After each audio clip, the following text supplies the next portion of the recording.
called? Basic voice effect, different voice effects. No, not voice effects, but the sound you hear.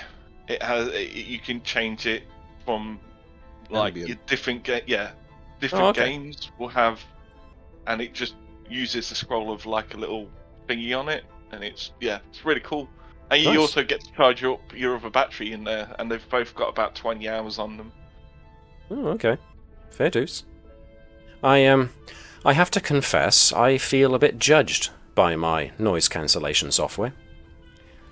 I use Crisp AI to do noise cancellation, and the other day I was streaming a game, and my daughter came into the room and was singing, and everybody commented, saying, "Oh, is that you singing, Matt?" I was like, "No. Wait a minute. So hang on. Whenever I sing, the noise cancellation cuts it out. And yet when she's singing, it lets it through. The AI noise reduction software is judging me. It has judged my singing to be noise and hers to be not noise." So, Mate, yeah. Most of my singing is just noise. Okie dokie. Right then, folksy folks. Everybody seems to be in Foundry. Just confirm. 1, 2, 3, 4, 5, 6. 1, 2, 3, 4, 5, 6. Yep, cool.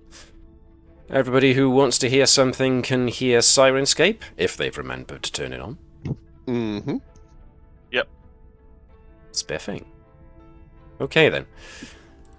First things first then. Gonna quickly switch over to the intro video, and then we'll be back and we'll start things off. So, don't go anywhere.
Alright, welcome folks. This is the continuing adventures of the USS Combs. I am MJ the GM, and I will be your games master for the next couple of hours. And with me are the crew! And yes, apparently we've just learned that you actually pronounce it plaid rather than played. Or, from where I come from, Plaid, which is the name of a nationalist government, nationalist political party. So there you go. Don't confuse them. Right. It's the Plaid Party, which translates as the Party Party. Yes. Welsh is great, it really is. If by great, what I mean is, you know, it's difficult for other folks to pronounce unless you know how to, or speak German. And the names of the places are absolutely fantastic if you can translate them. I could never, ever pronounce anything in Welsh. I'm just awful. I'm not going to jump on that particular temptation bandwagon right there and unleash my full anti-English Welshman torrent, and instead I'm going to take us very quickly and safely over to a plug that we have to do. So, Mr. Chris, take it away. Hello. Same as usual for me, really. Got my Having a Mosey retro review series. Work is well underway now for the Phoenix Wright video. Editing has started. Ball is rolling. So stay tuned. Nice. And just to confirm, we've got neither Connie nor yourself next week, but we do the week after. Yes, I believe so. Cool. So just to double check our dates, we seem to be on the money. All right, awesome. Before we start then, it seems that everybody here is pretty much either positively indifferent or positive about 2nd edition Star Trek, so since everyone seems to be getting along all right with it, we shall definitely continue. So the first thing we are going to do is our usual foray into science. So... Not, a claim spend? Oh, if we're going to start with a claim spend, we'll start with a claim spend instead then. Yes. It's just... I would like to spend my claim on the Karagite Order of Heroism. Ooh. Alright then. I think I faced very overwhelming odds with the Iconian robot by jumping on it and battering it with lefty and righty. I'll take that. Does everyone else agree? I can't get it. Sorry. Silence means yes. Silence means yes. Yeah, silence does mean yes. Yes. Oh, somebody... Right, sorry, I'm just reading a Discord thing that just got sent to me from Mark. The best English attempt at pronunciation for Machentleth. Yes.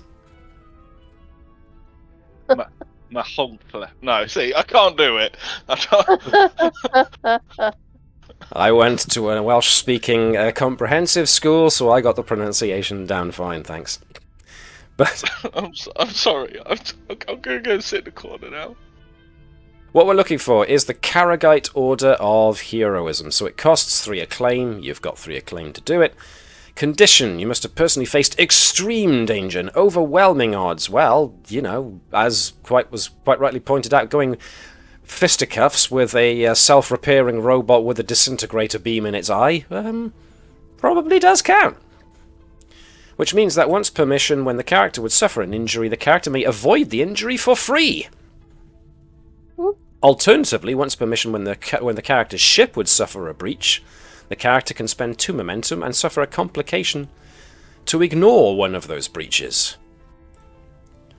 Alright, I'm all good for that. What about the rest of you? Yeah, Sure. I'm okay.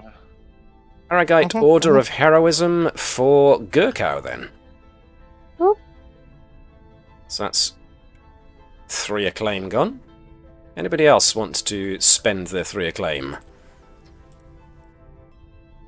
I think I'm okay for now. I need 4 to up my reputation from 3 to 4, so I can't do that.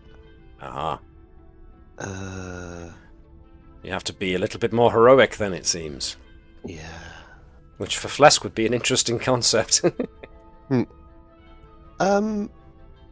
I give the Star Cross to Zonvagor? To Zonvagor. Okay. Where's Well, he I've already go? got 3. So, I just don't think I can... I want the other ones to be upped before I get another Star Cross. Okay. Let's see. Transporter Chief Zonvagor. Is he linked? Yes, he is linked. Okay, so you want to spend Phlesk's 3 acclaim on giving somebody else something. Mm-hmm. Right. And what was it again? Sorry, I just forgot it. Oh, I mean, the Star... The Star Cross, Star that was Cross. it. That was it. That one. Star Cross, which helps you double your focus range. Yeah. Nice. So, Zonvagor is given an award by the 2nd officer. Alright. Chief Zonvagor. Well, with a name like Zonvagor, you've got to have a couple of awards under your belt, really, don't you? Just for being present. Anything else we can get? There was... Oh. Go on, Dave. No, go on. There was an Azure Cross for Excellence in Piloting award. Yeah, there it is. And it costs 2. If Ensign Bonnet is looking to get any awards for herself. Okay, where the heck is this? Azure Cross for excellence in piloting. Costs only 2. Once per mission, the character may reduce difficulty of a single con task by 1 to a minimum of 1. So that's an option. See. Character must have performed a brave and outstanding feat of piloting in the situation where their actions were critical to saving lives. Well, there was that rather dramatic, not quite crash landing that Bonnet did that one time. When were you careened into a mountain?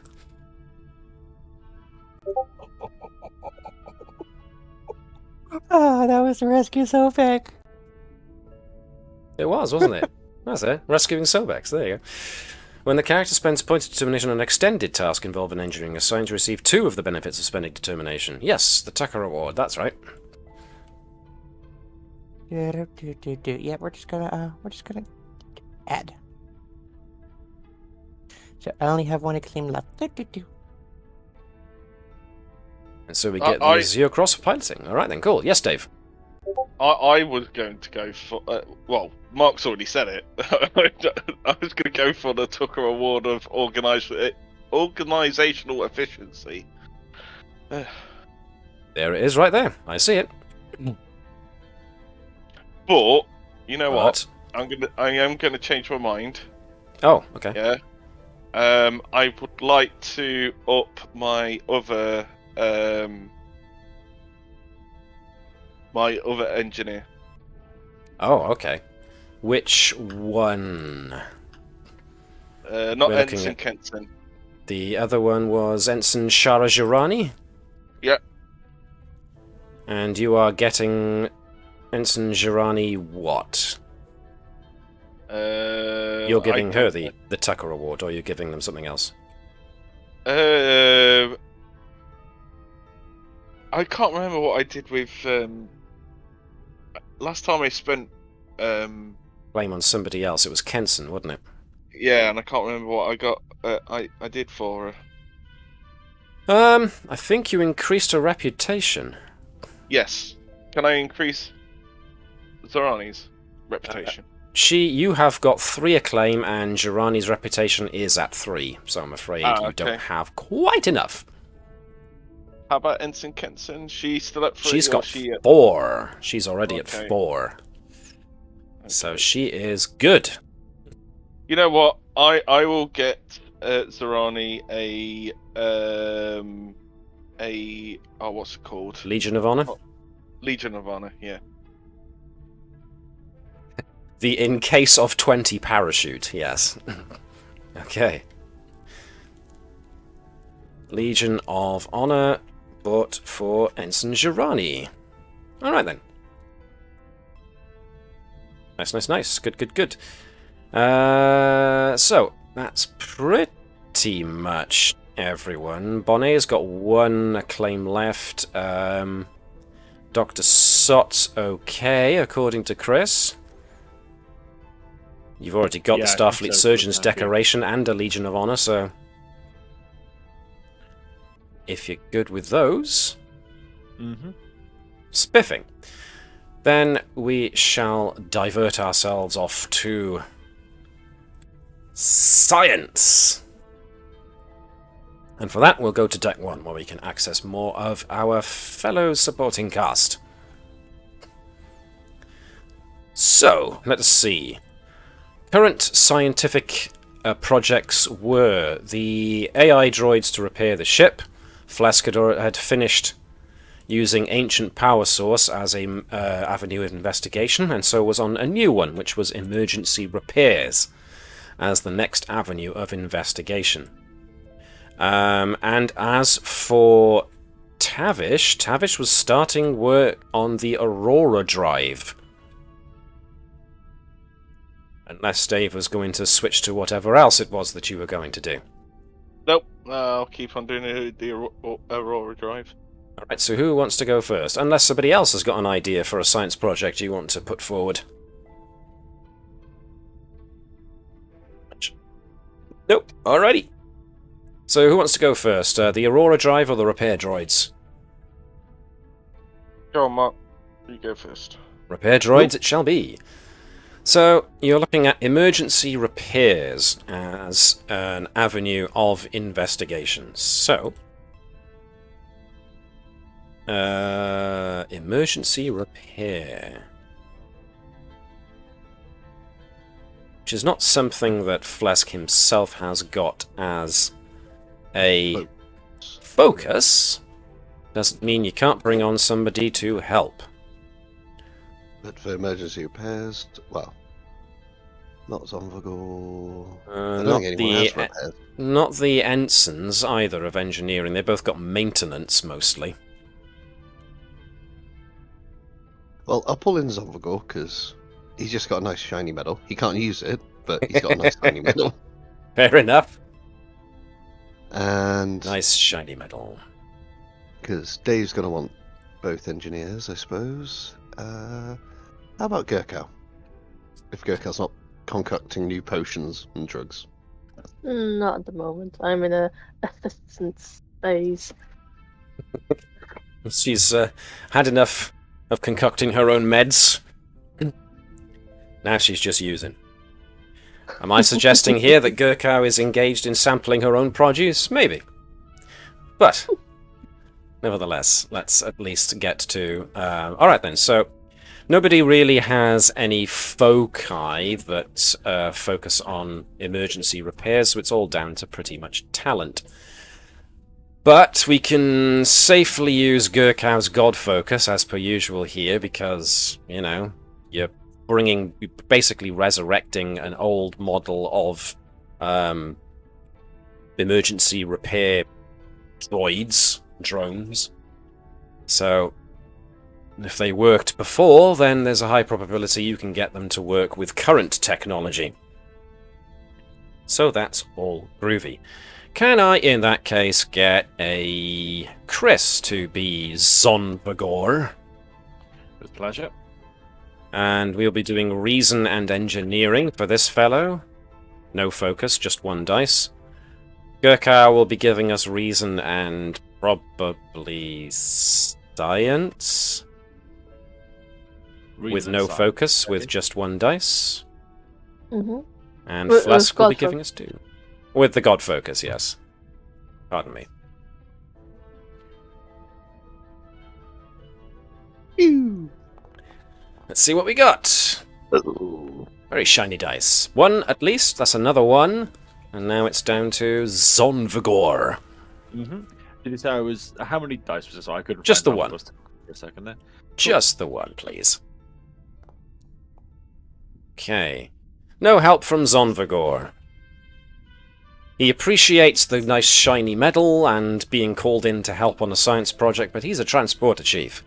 He's not exactly sure why he's here for helping create new repair droids, but nevertheless, we get 2. So it's a step in the right direction. So, yeah, these are just starting plans and whatnot, so it's just working out the math at the moment.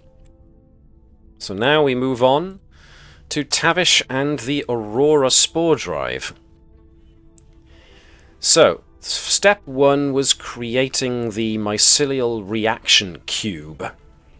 And we were looking at using quantum biology as a focus. Yes. So, off you go. Ooh, the councillor's moving about the ship. Didn't I get the doctor to help move this? Didn't I? Did I get the doctor? Because of quantum biology, it's entirely possible. Or was it Gurkha? Can't remember now. Might have been both. I'm afraid I stole Gurkha. Yes. I'll take Dr. Sart. Sure. If you don't mind. Do you want to take Nurse Uro as well, or the EMD? Yes. Let's take the EMD this time. Alright. Liz, you can be the EMD. So we're looking for 1 dice from both Dr. Sott and the emergency medical drone, both of them using reason and medicine. Whereas Tavish is coming at this from reason and engineering. Oh, hello! That's a big one. Dr. Sott is on the case. This is already great. In that case, if Liz is Liz, you about? Nope. Taking a break for 5. Okay. It's Dave doing it. So, Mark, you're going to jump in as the EMD. Okie dokie. Do your best, Robert Picardo. So, reason and... Medicine. 1 dice. No focus. Oh! Oh! Check out the medical crew! You know for a fact I'm going to get 220s here, don't you? It's looking like it's twisting in that general direction, doesn't it? Alright, cross your fingers and your toes, folks. Here we go. Well, the good news is none of those are 20s. That was astounding success there. 6 successes. I will take that any day of the week. Alright, good news, bad news. Quantum biology was certainly a way to look at it, but doesn't produce the effects you want. Quantum biology does give you a lot to work with, however, because you are utilizing the mycelial fungus and its innate ability to bridge dimensions, but you're now looking to create a zone on the ship that can now act as an anchor point between 2 dimensions, which allows the ship to cross between those 2 without suffering hideous effects.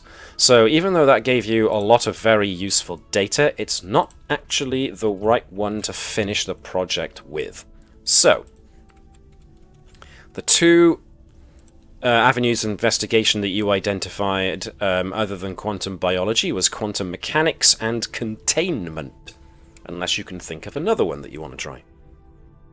Let's go for quantum mechanics. Okay. That'll have to be next time. But this gave you valuable information nonetheless. Fantastic. Right then. So nobody else has got any other scientific experiments they want to have a start on? Then in that case, I will ask folks... We've used everyone. Yeah, to join me on the Klingon War campaign page, as we find out how the war is going for the 20th Fleet. Now, as we can see, we've accumulated quite an impressive amount of assets. You've got Mr. Rayner, the Orion pilot. You've got Commander Gattral, Chief Medical Officer of the USS Nightingale. You've got criminal contacts have come in from somewhere. I wonder who that could be. We've got Admiral Hardin. We've got a Section 31 ship, the USS Ghost. We've got a Vulcan captain, Captain Seren. We've got the USS Omnus. We've got the Lexington, the Stargazer, the Mercia, the Randar's Curiosity, the Cuchulainn, the Sitting Bull, the Alba, the Higgins, and the Merlin. I think you've got most of the 20th Fleet. But of chief importance is the fact that after everything last time, we managed to gain 5 progression points, which we can spend in order to gain ourselves something a little extra. Yep. And Mark, that's something. Do your thing? Yeah, Mark, do your thing. That something extra, when I rolled on the progression table, was Miraculous Escape. You can save this, you don't have to use it immediately. You can ignore a roll on the character loss table. Ooh. And we can use that whenever we need it. Yeah, essentially. So let me get that out of the way, the game paused out of the way. So essentially, yes, if you assign a character asset, like Commander Gattral or Admiral Hardin or Rayner or Captain Seren, blah blah blah blah blah blah, to a point of interest, and the point of interest fails, and you have to roll on the escalation table, and it says somebody goes MIA or KIA, well, now you can use your progression to give it an ignore on that table. So, as was noted last time, an unfortunate failure to resolve a point of interest resulted in the enemy formulating extra plans, and as such, the number of points of interest has gone up, especially because this is now the midpoint of the war as well, so things are stepping up and escalating. So you have 1, 2, 3, 4 tactical points of interest to sort, as well as a routine one and an exploration one. And if we recall, if you manage to solve the exploration point of interest, it gains you 3 progression points. Are we going to try the same thing, whereby we solve all the other ones first, then chuck all the bonus on the... See if you can generate momentum in order to beef up the worst one. Yeah. But I'm curious about this one here. +1 to military personnel values or 1 character asset that was assigned to it. If this succeeds, yes. Then you get to pimp one of your assets. Let me make the text of that a little bit bigger. I think I left that at 48. Let me make it 58. Wait. There we go. So then, folks, naturally, of course, the point of interest at the very, very bottom is the current episode. So you don't have to pay any attention to that, really, as far as throwing assets at it. So what would we like to try? The top one is a military 3, so that's quite tough. Shall we just go in that order until we get to the military 5 and then do... Yeah, that's a big one, isn't it, at the bottom? That's the enemy captain who's been foxing you all this time. Yeah, that little bugger. Yeah, I think we can. We can do that. Yeah, so we'll do this one. Now, scanning all the best military. Yep. So let's see. Isn't the Ghost? The USS Higgins has got very good military at 15.4. I think that's the next best one behind the Ghost. Which would make sense to put on that.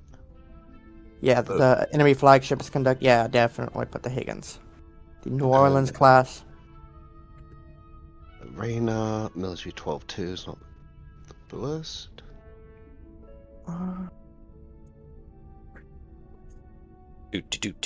Admiral Hardin. Yep. Has got military 13.3. Got 3 dice so far. We need 3 successes, so we need more. Let's move Hardin down then. Maybe the Stargazer? Yeah, the Stargazer. 12.3 is not bad at all, yeah. That's 2, 3, 4 dice so far. Can we use the Harding anywhere else? Person 12-2. Science or person? No, we got good science elsewhere.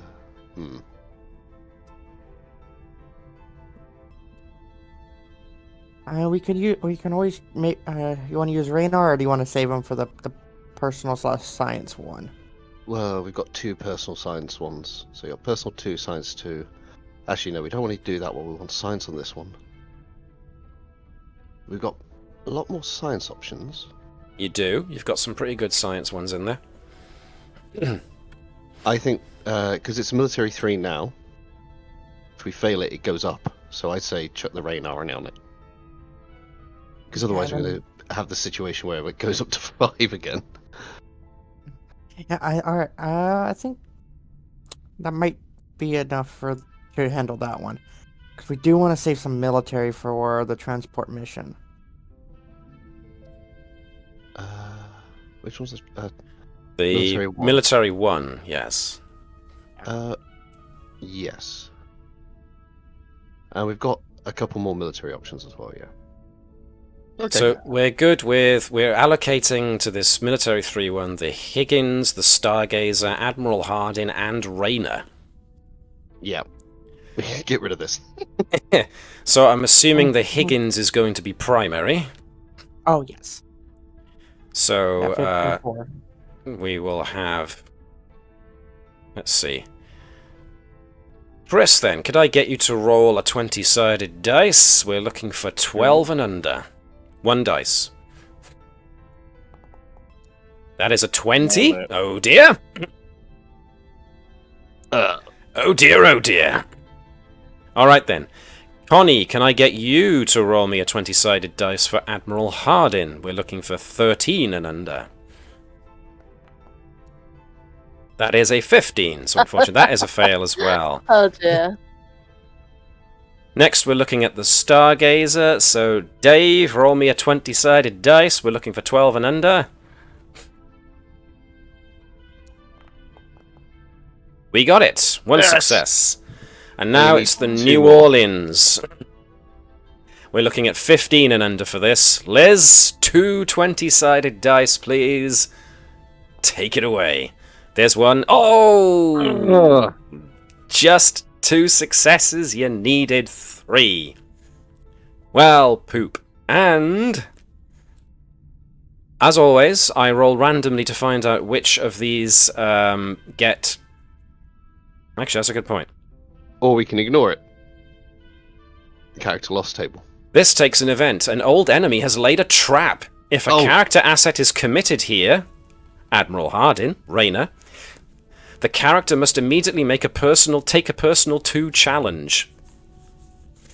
So, do you want Rayner to take the personal challenge of 12-2, or Hardin with his 11-3 to take the personal challenge? I think the Rayner. It's slightly better odds. Well, Merc, it's down to you. 2 20s. Roll 2 d20s. Yes, please. That's a 4 and a 4. You did it! Campaign momentum and loss is applied before the mission is undertaken. So you got 2. You got exactly what you needed. You didn't succeed at the tactical operation, but you did not lose Rayner as an old enemy laid in wait for him and tried to take him out before the operation. So that's a shame, but you didn't lose Rayner, so that turned out okay. All right, so that one sticks around. Oh dear. Right, let's just put these guys off to one side for a moment. So, yeah, sadly you were 1 short, and there was a roll of a 20. Let me deal with that now, then, because otherwise I'm going to forget. Yeah. Because that's quite telling. Right, so... if the number of successes equals or exceeds the conflict but 1 or more dice, no. The number of successes scored was less than... no, it was worse than that. The number of successes scored was less than the difficulty and 1 or more dice rolled a 20, then you have suffered a serious setback. Yes, indeed. Time to sweat. What does this mean? It means the conflict fails and one of the following happens, chosen by me. Generate 1 additional point of interest next campaign turn. Bloody hell, we've got so many. Roll to determine a loss for a starship or a character. Or increase the starting threat for the scenario being played for this campaign.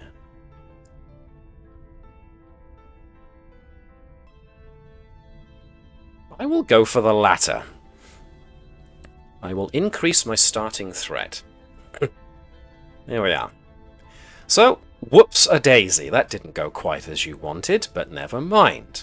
The next one is only a military 1, so you stand better chances of doing this next one, if that's the one you want to try for next.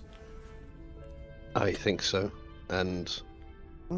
I mean, let's try to get rid of the 2 sciences, just so we can see what others we have available. Okay.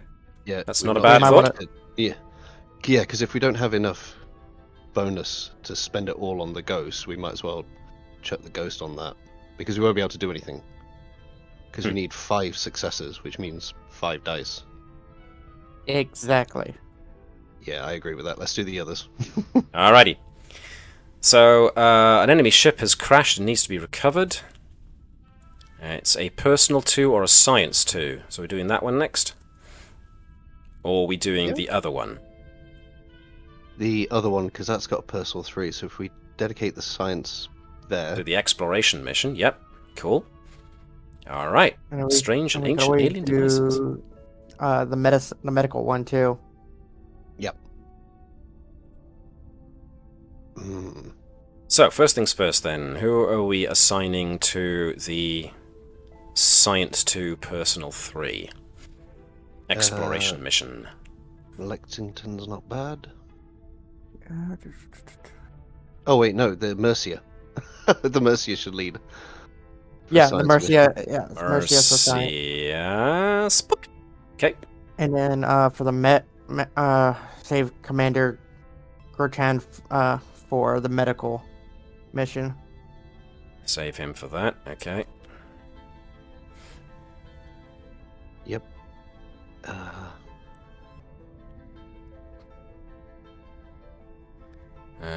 Science 10-1, Science 12-4 for the USS Omnus. Science 12-3 for the Lexington. I think the Omnus. What was that, Connie? The Omnus is our... I was going to say, yeah, the Omnus is our currently uncommitted best military for the other one. Oh, that is true. I'd save Seren and Omnus for the military one. The Obria is a good personal one for that personal 2. And it also has Science 11-3. But all the other ones have poor military. Yeah. I think the Lexington will probably be good, at least for that Science 2. Yeah. Do we agree? Alright. Lexington. So the Mercia is going to lead with 15-3. 15-5, pardon me. Hiding glasses. And the Lexington is going to support with 12-3. Right. Do we have any other science we can commit? Because we've not rolled great. Because we've got other personal options for that one. So. Yeah, but we also need to make sure we have some of the medical for the urgent 2 down here. Yeah. The Sitting Bull has got better science than it does medical. Yeah. The Cuchulainn has got 13-3 on science. And is poor on medical and mil. So yeah, I'd say I go for the Cuchulainn. Yeah. So that's 4 dice. For a science 2. Well, given our current success rate. Yeah, I think... Because we've got 1, 2, 3. 1, 2, 3 more things to do. I think that should be... That should be enough, yeah. Yeah, and hope to the dice gods. Right, we've got 1, 2, 3, 4. That's 5 dice, that's the maximum we can do anyway, so... 5 dice? Yeah, 2 the lead, 3, 4, 5. Oh wait, no, I'm counting the You're counting a point of interest, aren't you? 1, 2, 3, yeah, sorry. I was going to say, did my eyes deceive me, or did I forget one? Which, let's face it, with me is not a small possibility of chance. Okay, so let's have... This is going to be science, so I think it's only right if our science officer rolls for the Mercia. So, Connie, do you fancy giving me 2 20-sided dice? We're looking for 15 and under. Okay. Here we go. That's 2, Okay. And they're under 15, so you've already succeeded, so anything else is extra. Dave, give me a 20-sided dice. We're looking for 13 and under for the Cuchulainn.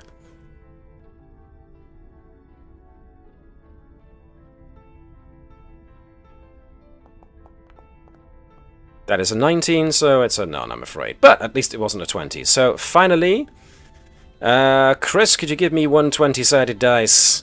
We are looking for 12 and under for the USS Lexington. Cool. And we got a 15. Never mind. We got exactly what we needed for it, so exploration has been accomplished. And that means, because you have done an exploration one, that you get 3 progression points.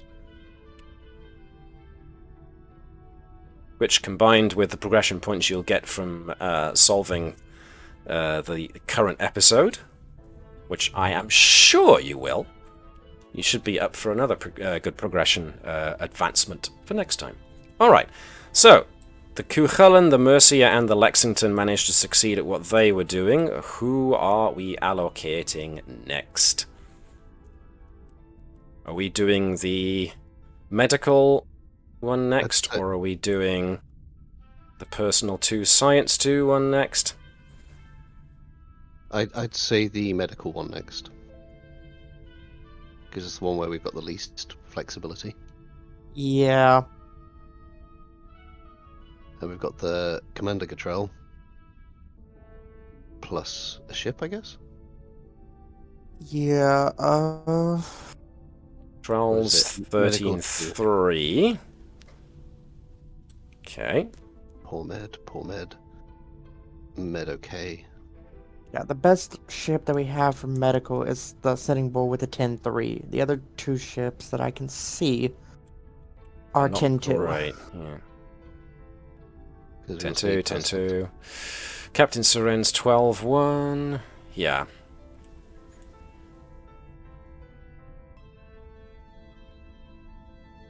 Right, so personal science 2.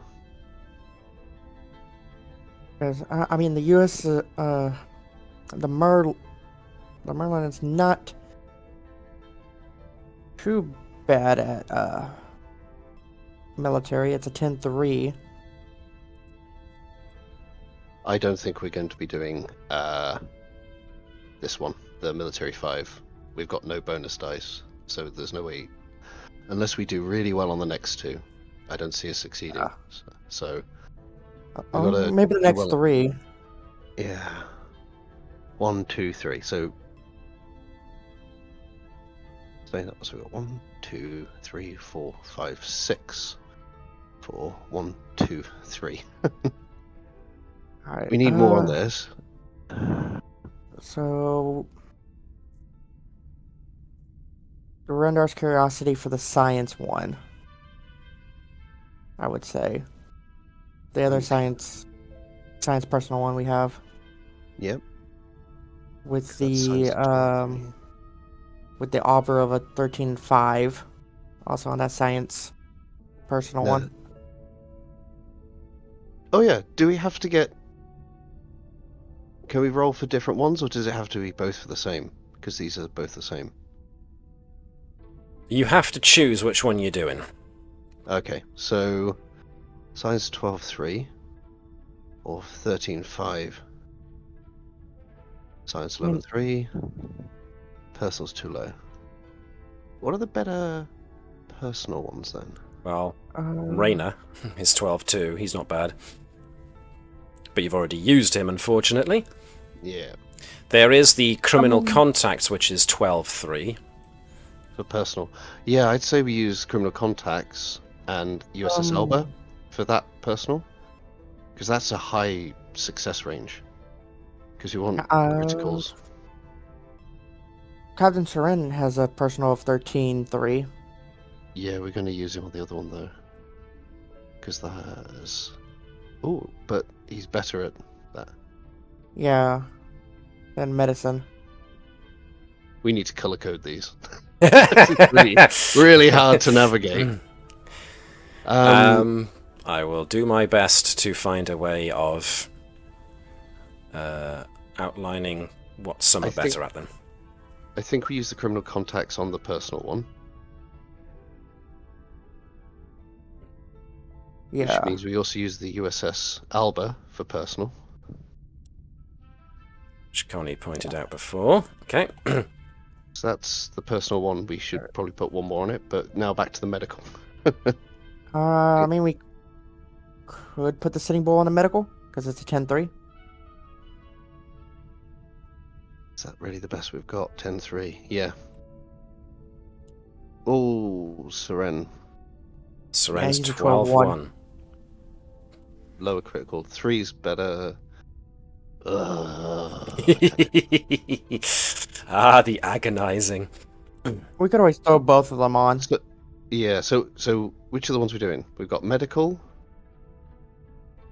We've got 1, 2, 3 plus the big one. 3 left to do plus the big one. So we've got 2 on this one. That's probably not enough. We need more on this.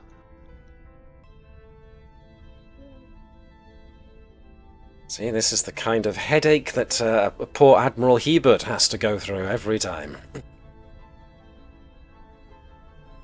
Would you allocate to which job? Is it any wonder all those admirals go bad? Because let's face it, it's a tough job. I mean, we can always save Captain Seren and the Omnis for that military one, and hope we get some momentum.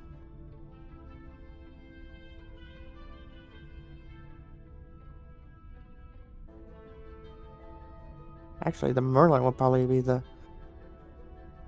better one to produce military than the Omnis. 10-3 versus 11-2. And Captain Seren's 11-3.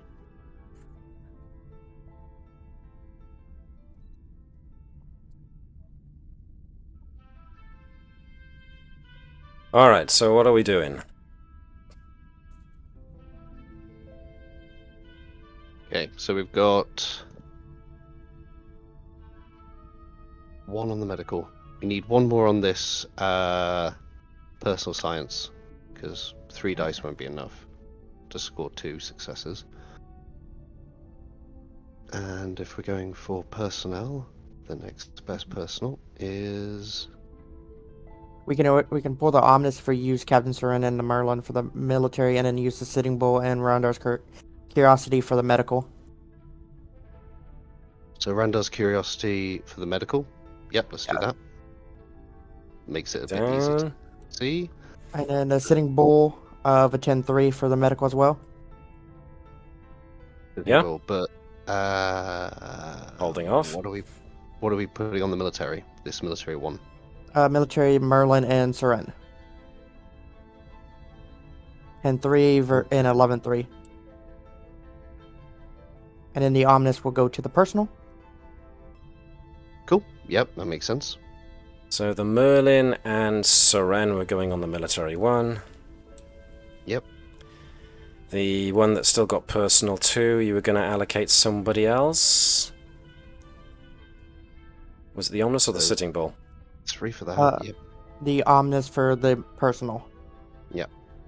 And then the Sitting Bull for the medical. Sitting Bull for the medical. Cool. Criminy. Alright. Whew. Busy. Alright then, so let's do the routine military 1 mission first, by dint of it being on top. Military 1, Captain Seren has got military 11-3 versus military 10-3 for the Ambassador class ship of the Merlin, so we'll have Captain Seren lead. Well then. Liz, roll 2 for Captain Seren. We're looking for 11 and under.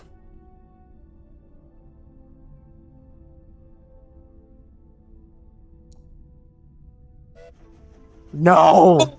Oh, whoopsie daisy. Mark, roll a d20 for the Merlin. Mark's the only one that's been doing good. It was almost a 20 there, so that's a no on that one as well. That one's totally been unable to be solved there, I'm afraid.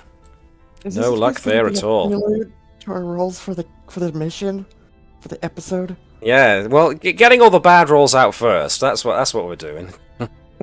We hope. We hope. What does a routine mission mean if we have suffered a serious setback, haven't we? So, oof. I'm just going to add another extra threat. Because I don't want to do the other bits. Oof, that was hard. That was hard. That was a big one. Nice, nasty. Okay, so the next one is going to be the personal 2. So 10-2, 12-3, and 13-5. So we're guessing the Alba is going to be the primary. So, Dave, because I think this is applicable to you for some reason, let's have you be the criminal contact. Can I get one 20-sided dice from Dave, please? We're looking for 12 and under. Hold on. Just a minute. Oh, that's one. That's one success. Chris, can I have you be the Omnus? I want you to roll me a 20-sided dice, please. We are looking for 10 and under. Right. Third time's the charm. Come on. Yeah, come on. We got it! Hey. That's 2. So you've already succeeded, so whatever Connie does now with 2 dice is all extra. So we're looking for 13 and under, which we get 1 of, which is a 4, which is double, which means you got 4 successes. Which means you got 2 momentum. Well done, Connie. Thank you. So, that was the tactical mission. And that means if this mission succeeds, you get to add 1 to the military and personal values of 1 character asset that was assigned to this. Commander Cottrell. His military and personal values go up. Oh, I thought we were doing the personal one. It says, well, yeah, but it says chemical contacts. Yeah, which one were we rolling through? Were we rolling this one? Yes. Or this one? Oh, pardon me. I'm looking at the wrong one, aren't I? Yeah, we rolled this one. I didn't, which means I didn't do the medical one yet. Pardon me. Doing it at the stop. An advantage prescribed if it fails, it does not escalate, just so you've managed to successfully do that, so it's not what I thought it was, blah, blah, blah, blah. That one has been taken care of. No escalation there. And criminal contact has been used, so it goes away. I'm still not over that, by the way. Did I think of you as a gangster? Okay. I'm not. Okay, I'm a bit chaotic. Okay. Bit? Yeah, at least he thought of you as chaotic instead of me. You know what? I'm not going to get drawn into that trap. There's no good answer one way or the other. So I'm gonna step back, and we're gonna go to the medical emergency. Yeah. So. Medical. The best medical is 10-3, 10-2. It's Cottrell, isn't it? With his 13-3. Mm-hmm. So it stands to reason that we should have Chris be Commander Cottrell. We're looking for 2 20-sided dice, please. Oh, he said be right back. Never mind. So I guess that means, well, who do we think has been rolling really luckily here? Not me. He didn't do too bad just then. Oh. I am responsible for 1 of our 2 20s. All right, I'll get rid of my good rolls though when I'm playing. All right. Well, who do we want to be the sitting bull then? Just rolling medical 10-3, just 1 dice. I feel more comfortable being either the sitting bull or Randar's curiosity, so it's at least 1 dice. All right then, do it. Let's have you be the Randar's curiosity. 10-2. You got it. 1 success. Boom. Excuse me. Right. Next is going to be the sitting bull. So let's have. Who feels up to it? A 10-3. Go on, then I'll do it. Cool. 1 dice. 1 20-sided dice. That is a 4. Ooh, which is another success. Not quite a focus, but that's still 2. So you've got as much as you need to overcome it. Everything else now is just gravy. So it's going to be Commander Cottrell. Who wants to take it? It's gonna be... Well, Liz has bowed out because of rolling the D20, the 20, so, is Chris back yet? Nope. So it's gonna be Mark or Connie. So I just got back. Oh! Just in time to hear the... Has Chris got back yet? Well, it makes sense that since you're the chief medical officer here, that you should roll for the primary guy doing the medical challenge. Yep, cool. I missed the actual roller, sorry. What's the... 2 20-sided dice, and we're looking for 13 and under. 2 20-sided. Kind of sort of be like 2d20 and... Yeah, absolutely. Cool. We got 1 success. 1 over and above what was needed, which means you also generated campaign momentum, and you successfully took care of that. Okay. So, Gatrell... So that means that, yes, we have... If this mission succeeds, which it did, then you add +1 to the military and personal values of 1 character asset that was assigned to this, which was Gatrell. So his military and personal go up. His military becomes 12-2. His personal becomes 12-2 as well. Gatrell has become even more powerful. And you have taken care of another tactical point of interest, which leaves the captain that's been dogging and hounding your every campaign move thus far. Which now we could throw the ghost, and we have 3 momentum, which means we can get 3 dice, correct? 3 momentum. You could get 2 additional dice. Okay, so, 4 dice for 5 successes is near impossible. They'd have to nearly all be crits. Well, go for it. That's all we can do. Yep. It's gonna be an all or nothing kind of job, I'm afraid. Yes. Yeah, honestly. Because even if we roll criticals, we need to put bonus dice on it. So, campaign momentum, all of it being spent on buying 2 extra dice, which means you're rolling 4. Yep. And we're looking for 16s and under on 4 dice. Hopefully getting 5s on some or more of them. Oh, Who's rolling? the tingles. We have to get at least 1 5. Yeah, and all the other success. Who's rolling? That's the question, yes. Who wants the hat of blame for this one? I'll take the hat of blame. Go for it. Well done, Liz.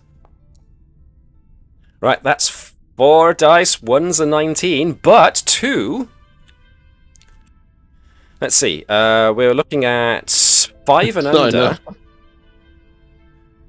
You say that. 1, 2, 3, 4... No, it's just not enough, is it? Because the 17 and the 19. Oh, bad luck. Oh, that was so close. That wasn't bad at all. That was me all last night, where every time I rolled on a Pendragon campaign, and I needed 1, I was always 1 away from critically succeeding, and I was always 1 above, which made it was a fail the entire time. Oof. Oh dear, never mind. But this damn captain, whoever this Klingon is, seriously, a god amongst men. This might be the Martok changeling for all we know, which actually wouldn't be that out of place. Right then, so now we have to deal with what we have got left, which is we've got a tactical point of interest that wasn't resolved. It's currently intensity 1, so that means that the intensity goes up to 2 and the difficulty goes up by 1. So the enemy flagship that was conducting drills is now even stronger than it was before, and it's urgency 2. The routines.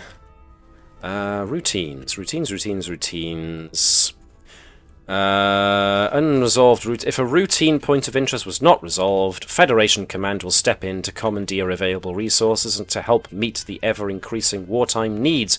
A randomly selected asset becomes unavailable for the next campaign turn. And if it's a resource, then it will get discarded. Oof, we've got so many. Miraculous escape? Do you want to use the miraculous escape to avoid? Yeah, because then we can keep all our assets. That's one of them dealt with. Yeah. Oh wait, no. Shall we see which one gets taken though? Because if it's a character one, then yeah. 1, 2, 3. Jeez, I'm gonna have to lay these out in a list now. 3, 4. 5, 6, 7. So it is 8, 9, 10. Gonna have to go on a bit of a weird and wonky line here. 11, 12, 13, 14, 15. Alright then, roll of a d15. What's it gonna be? A 12. 1, 2, 3, 4, 5, 6, 7, 8, 9, 10, 11. It's the ghost! The worst possible one to not be available next turn. Well, there we go. I think we just have to ignore that enemy captain. We can't beat it. It seems to be the one sticking point of the military campaign thus far, doesn't it? Because if it's going to go up now, we'll never be able to beat it. So we're better off using resources on other things. Well, we'll find out what happens with ones that can't be... Why can't I edit this? This is odd. I can move them about, but I can't actually... Right, I'm just going to throw the ghost above to represent it being unavailable next turn. Alright. Oof. So, routine... the routine one goes away. Nothing else happens, but you did lose the ability to use the ghost, because it gets pulled off by the Admiralty for use in another mission at another point. Right, what happens with this guy? The one who keeps... The problem becomes catastrophic. The point of interest is removed from play as it escalates beyond a point of resolution. Next turn, the pace increases by 1. Oh, Jesus. Excuse my language. And adds a new tactical point of interest determined random. And add a new tactical point of interest as the prisoners are on the escalation table. Oh, dear. Alright then. Does somebody want the responsibility of rolling on the escalation table, or shall you just give it to me and I'll just take the blame? Go for it. We'll blame you. Yeah, I am perfectly fine with this. What is escalation? Enemies entrench. The Games Master selects a tactical point of interest and all difficulties are increased by 1.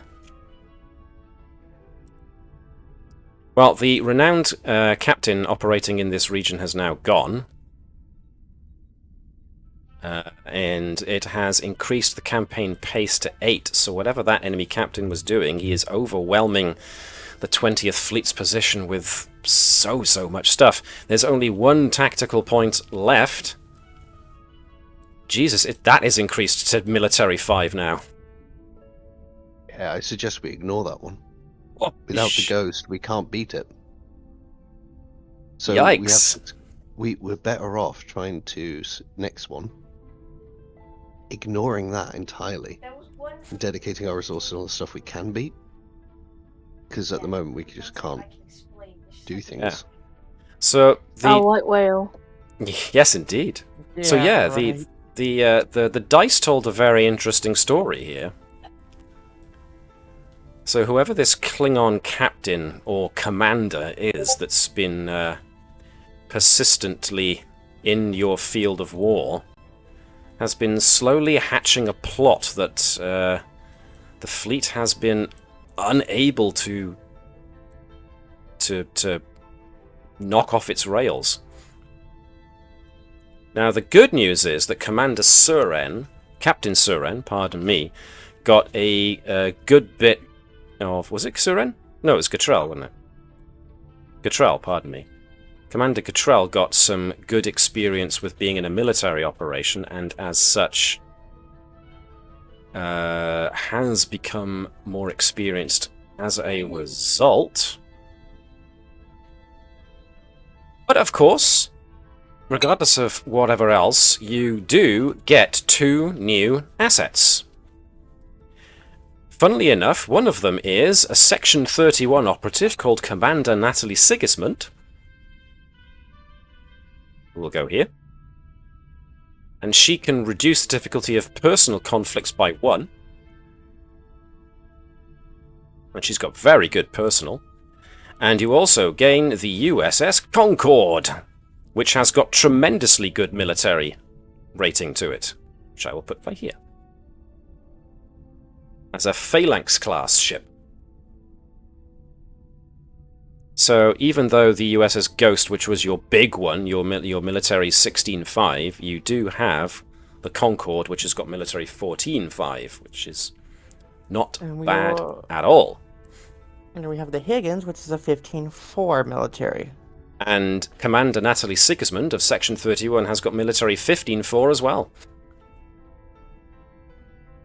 So you're not doing too badly. It's just that whoever this Klingon commander is, who is taking you on in this particular salient of war, is a tactical mastermind, it seems. It is pushing the 20th Fleet hard. Wow, okay. That was a lot. A lot happened there. Very interesting. Cool. Any comments about what just happened? Any thoughts? All right. We also had something else that had a reduce difficulty. Reduce. So that's Commander Natalie Sigismund, but something else. Reduce difficulty of science problems. Never mind. Yeah, hey. So we've got 2 things. I thought it was both personal, but it's no, it's 1 for personal, 1 for science. Which is no bad thing to have. Which is interesting because you put the Kuchalon on something else, didn't you? That wasn't science. There we are. Never mind. Stuff to bear in mind for next time. Oof. Alright then. Righty. So, in a slight departure from what we usually do, I'm going to ask Chris to read me something. Oh.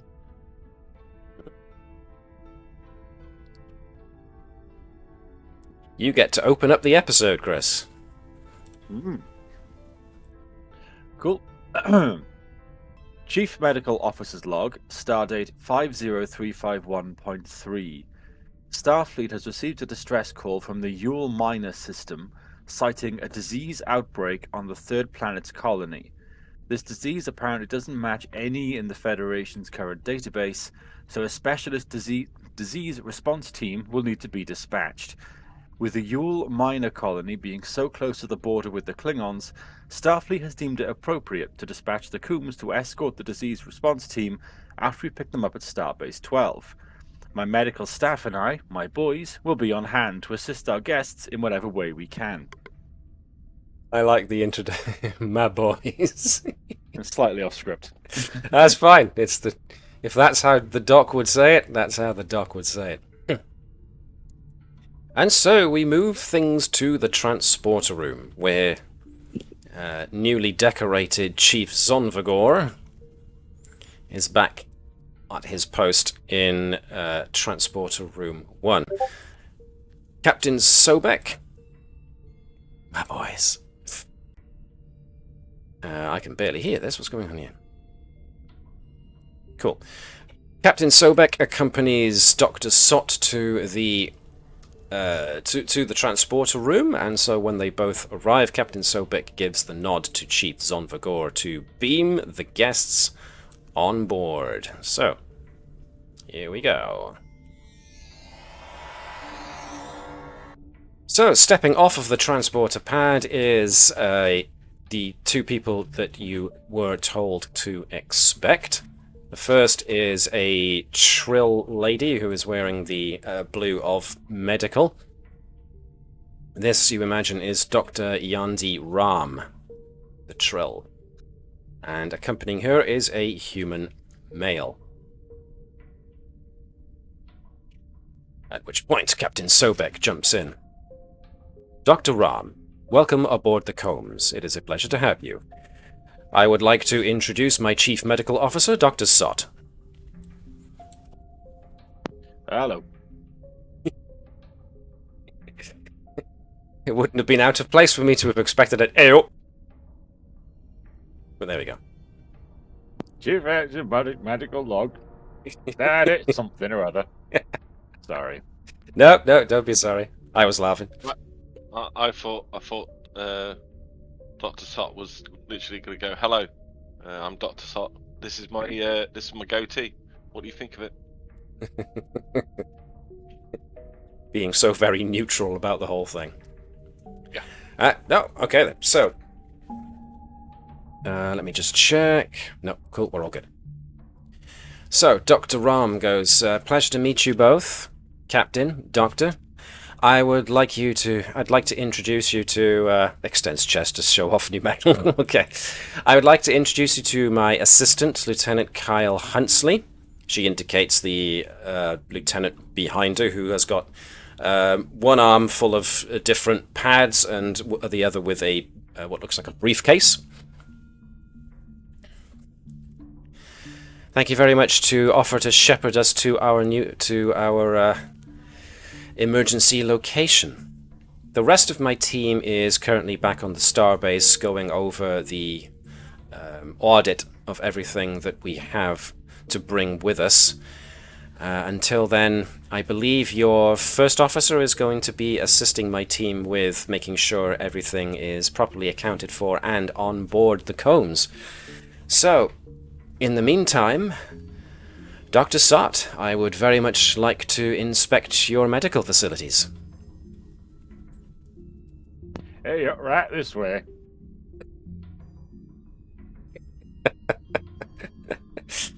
Let's see, do I have sickbay? I don't have sickbay. Why don't I have sickbay up? There we go. So, doop. On the way to sickbay, the captain pretty much excuses himself since he sees that those... Hang on a second.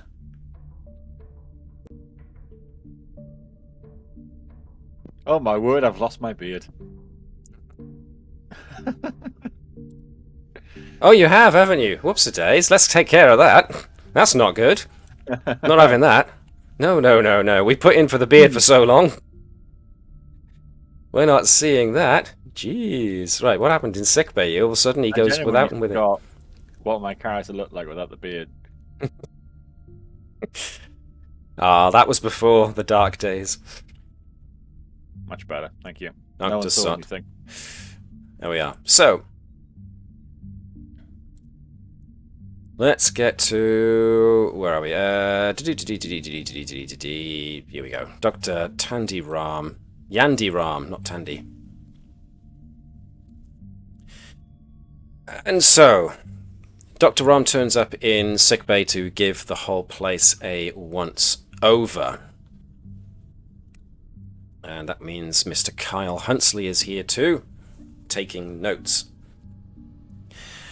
Well, says Dr. Ram, I don't think I've ever been on an Intrepid class before. Not to insult your sickbay here, Doctor, but the sheer amount of equipment we're going to be bringing with us means that we're going to need a slightly bigger space. I understand the Combs has modular laboratories on it. We're probably going to have to make use of that. What kind of staff readiness do you have as far as dealing with viral outbreaks and the like? Got the squad all here. Wait, is that an EMH? It's an EMD. It's been pimped up a little. At which point the EMD goes, I do hate it when you use the word pimped. You're making me sound like some kind of bizarre sexual thing. Sorry. As if I'm being loaned out to people for bizarre services. I am a medical hologram with a remote display device.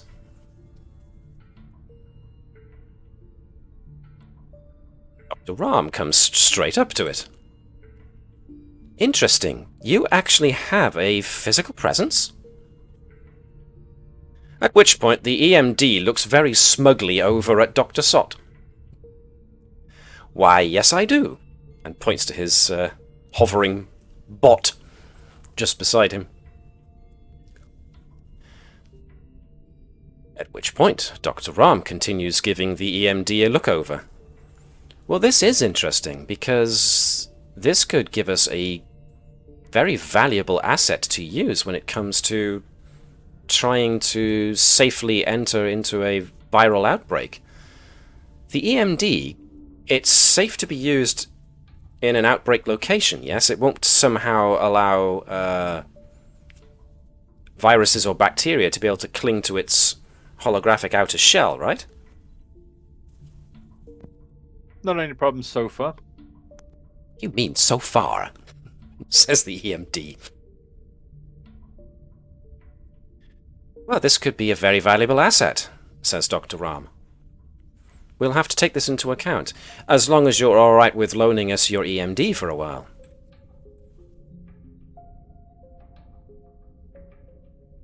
I'll assume that's a yes? I feel like it might end up being a bit of a joint decision, right, between myself and Phlesc. Ah, I see. Your second officer has a lot to say about medical apparatus, does he? He basically built the thing. Oh, really? Interesting. I'm going to have to meet this Phlesc then, I presume. You're looking for the one guy in 10 Ford wearing a hazmat suit. I see.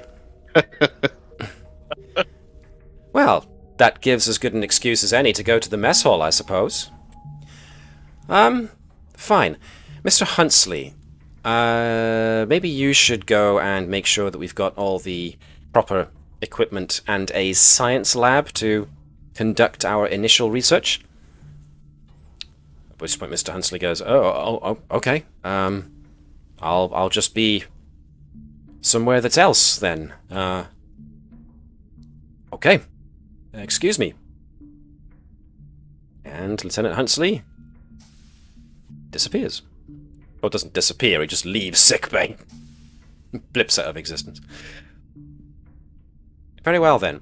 With the Combs' first officer coordinating, loading the Combs with all the medical equipment we're going to need to do what we need to do, both in transit and when we get to Yule Minor, then I suppose the rest is just setting ourselves up as best we can. Unless you fancy helping us out, Dr. Sott? Yeah, I can do so. Excellent. Then show me to your science labs. So? Yeah, go ahead and guess there this way. Yes, Deck 4. So the good thing is that you are on Deck 5 in sickbay and the primary science labs are on Deck 4, so you don't have very far to go at all.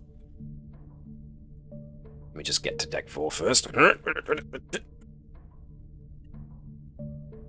So, it takes a bit of time for all the requisite equipment that's being transported and loaded via the starbase to get to the Combs, but that does give the engineering guys and the ops guys time to set up one of the labs to be used for Dr. Ram and her crew. So, over the course of the next hour or so, let's have one of the engineers be over here. And over here, dealing with stuff that's going on. I had a train of thought and I've now completely lost it. Ah yes, the science lab. So, over the course of this hour, the requisite pieces of equipment that need to be brought to the science lab, all prepared for deployment when the disease control team go down to the surface of your miner, when you eventually get there, are all ready and set. So you take off. So Sot is here and can help out. Like most Starfleet vessels, the Combs has got the ability to move around what their science labs can do. They're fairly modular that way. I don't recall for certain whether or not the Combs does have modular laboratories as a feature. No. Okay, so it's just standard. Nevertheless, ordinarily, a science vessel or a medical vessel would be dispatched to do this kind of work, but because your miner is so close to the Klingon Empire's border, the Starfleet Admiralty decided to send a somewhat more combat-capable ship, and a fast one at that, which is why the Combs was requested. So, with the medical teams setting up, Lieutenant Kyle Huntsley is assisted by one of the Combs' engineering team to help set up this lab to use additional computer space in order to utilize a more complete medical database. So that was one of the things that Dr. Ram insisted on, was making sure that an as up-to-date as possible medical database was brought on board the Combs to make sure that you have access to all the latest stuff, which enables her and her team to start doing preliminary analysis on what little is known about the affliction that's going on in your miner at this present moment in time. And so, we're going to take a quick trip to the mess hall.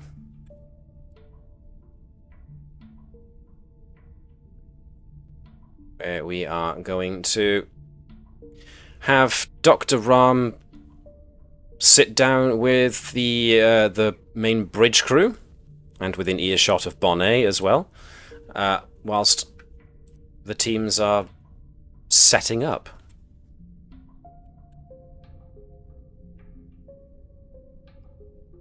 Give me a second while I find some appropriate ambience.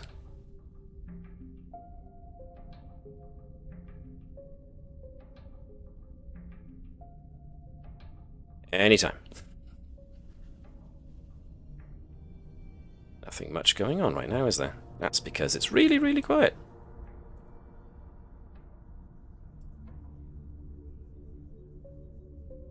Go on, Sirenscape. Work with me here.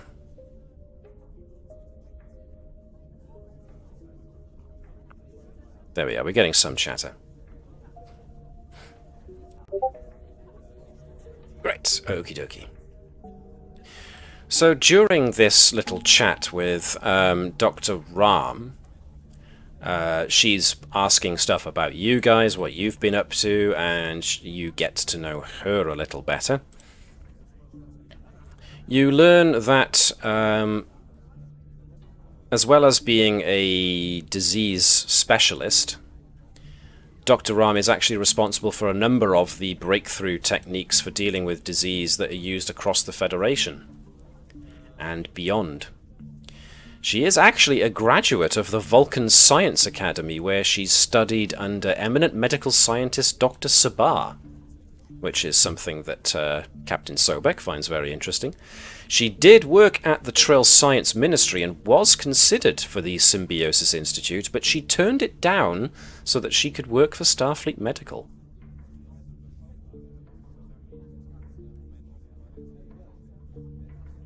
So, during this conversation, Dr. Ram broaches another subject. I imagine it can't be easy for many of you, this whole war against the Klingons. I read in the reports about your ship and your crew that your first officer used to be a half Klingon, who then became a full Klingon. And your senior bridge crew were all inducted into their Klingon house, if I recall. It must be difficult with everything that's going on with this war at the moment. Can't be easy having to fire on what used to be allies. Maybe even now technically relatives.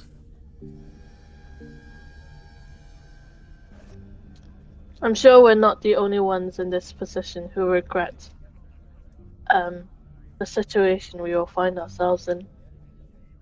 I'm sure.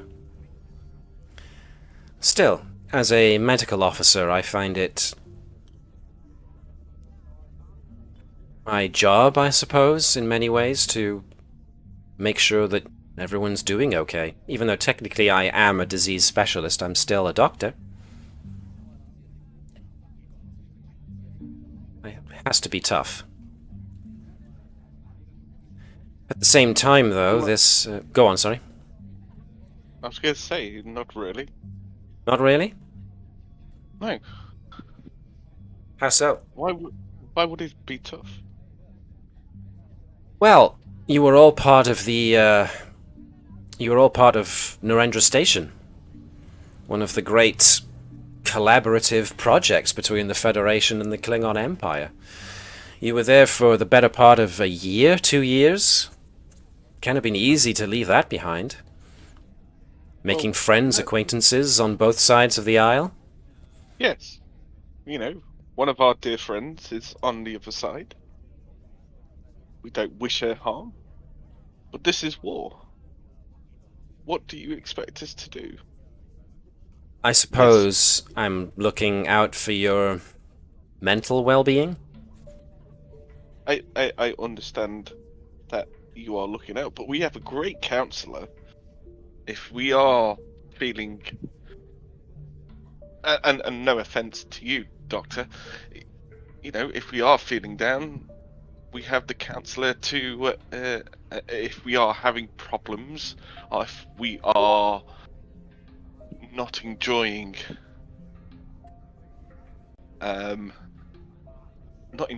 this war, or have anything to talk about on a personal level, we will talk to the counsellor about it, and that goes for everybody on the Combs crew. Good to know. Some people, I find, can sometimes resent the role of a counsellor. It can't be an easy job. It probably isn't. I know a lot of my engineers keep on going to the counsellor.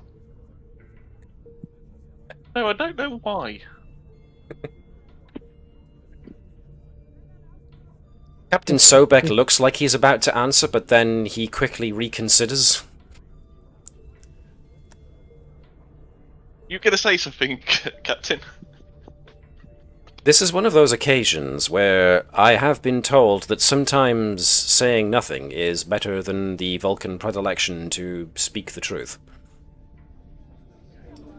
Oh, speak your mind, Captain. If I had anything of relevance to say about your job performance, Lieutenant Commander, it would have been said already. Oh, well, thank you very much, Captain. Nevertheless, I am sure I speak for all of us when I echo my chief engineer's sentiment that this has been a difficult transition for us to treat the Klingons as adversaries. But as has been stated, it is what it is. Dr. Ram looks into her glass of synthahol and swirls it around a bit and says, well, I confess, I was mostly fishing for how you guys felt about this, because we are going to be getting close to the Klingon border. I was, I suppose, trying to ascertain your state of mental readiness. I know there are at least a good few people in Starfleet that are still hesitant to take on the Klingons, having had such reasonable relations with them for so long. Captain, is it okay if I answer this, please? By all means, Lieutenant Commander. Your safety on this mission is paramount. You have nothing to fear if Klingons do decide that they wish to interrupt us in our mission. Then the cones will ready itself and defend itself. I imagine Garrow at this point would also echo such a sentiment. Yes. What she said. Well, good to know. You'll forgive me, but when I heard we were getting a combat-capable craft and a combat-capable ship, and it was an Intrepid class, you'll forgive me if I thought that this maybe wasn't the best choice as a combat-capable craft, but I sit corrected. Oh, we are very capable here. With Garrow on Tactical? On tactical, with our first officer, our second officer, and the captain at the helm, with our doctor, and with our chief science officer, and me as well. There's nothing this ship cannot do. Oh, Bonnet is on a different table, but and our pilot, who is, well, a lot better pilot than me.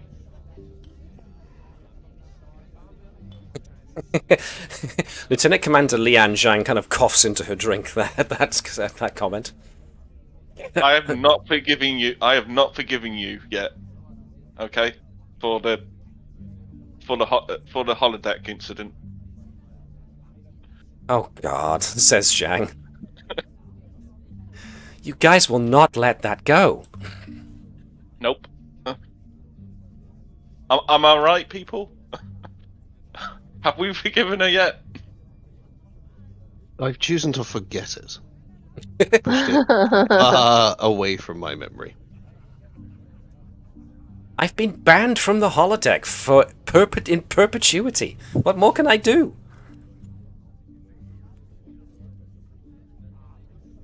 Well, a round of drinks, that would go a long way. Okay. Zhang gets up. Who's drinking? Me. This right here, this is my shocked face. She goes off to the bar. Well, says Dr. Ram.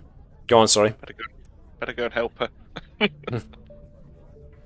Dr. Ram says, well, I've got preparations to make. I will be forwarding you the full list of what we expect from your medical team, Dr. Sott, when the situation arises. Until then, it's all just preparation. So I'd better go back to the science labs. Thank you very much for this talk.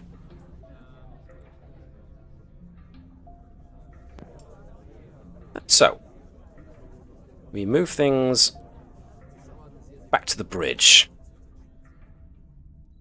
for a time. So let's get some bridge ambience going. as the Combs continues along on its journey. Now, as has been stated many times already, the Yule Minor system is on the border with the Klingons, and so all possible caution is being shown when it comes to how close the ship is willing to get.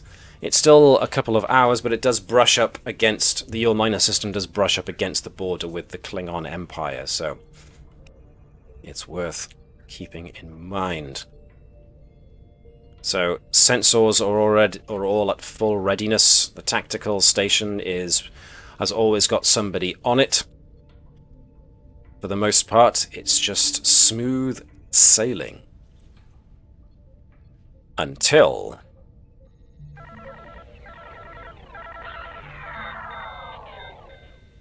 there is a sudden juddering and shaking of the Combs as the whole ship, as something definitely is heard to almost grind or shake loose. The power starts to flicker on and off. Multiple systems seem to be going in and out.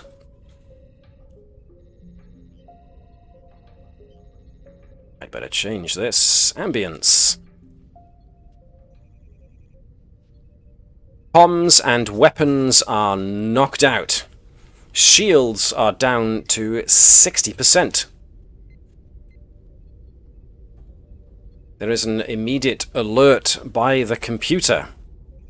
Starboard nacelle is offline. Port nacelle is having to take up the slack, and the port nacelle is showing serious signs of strain.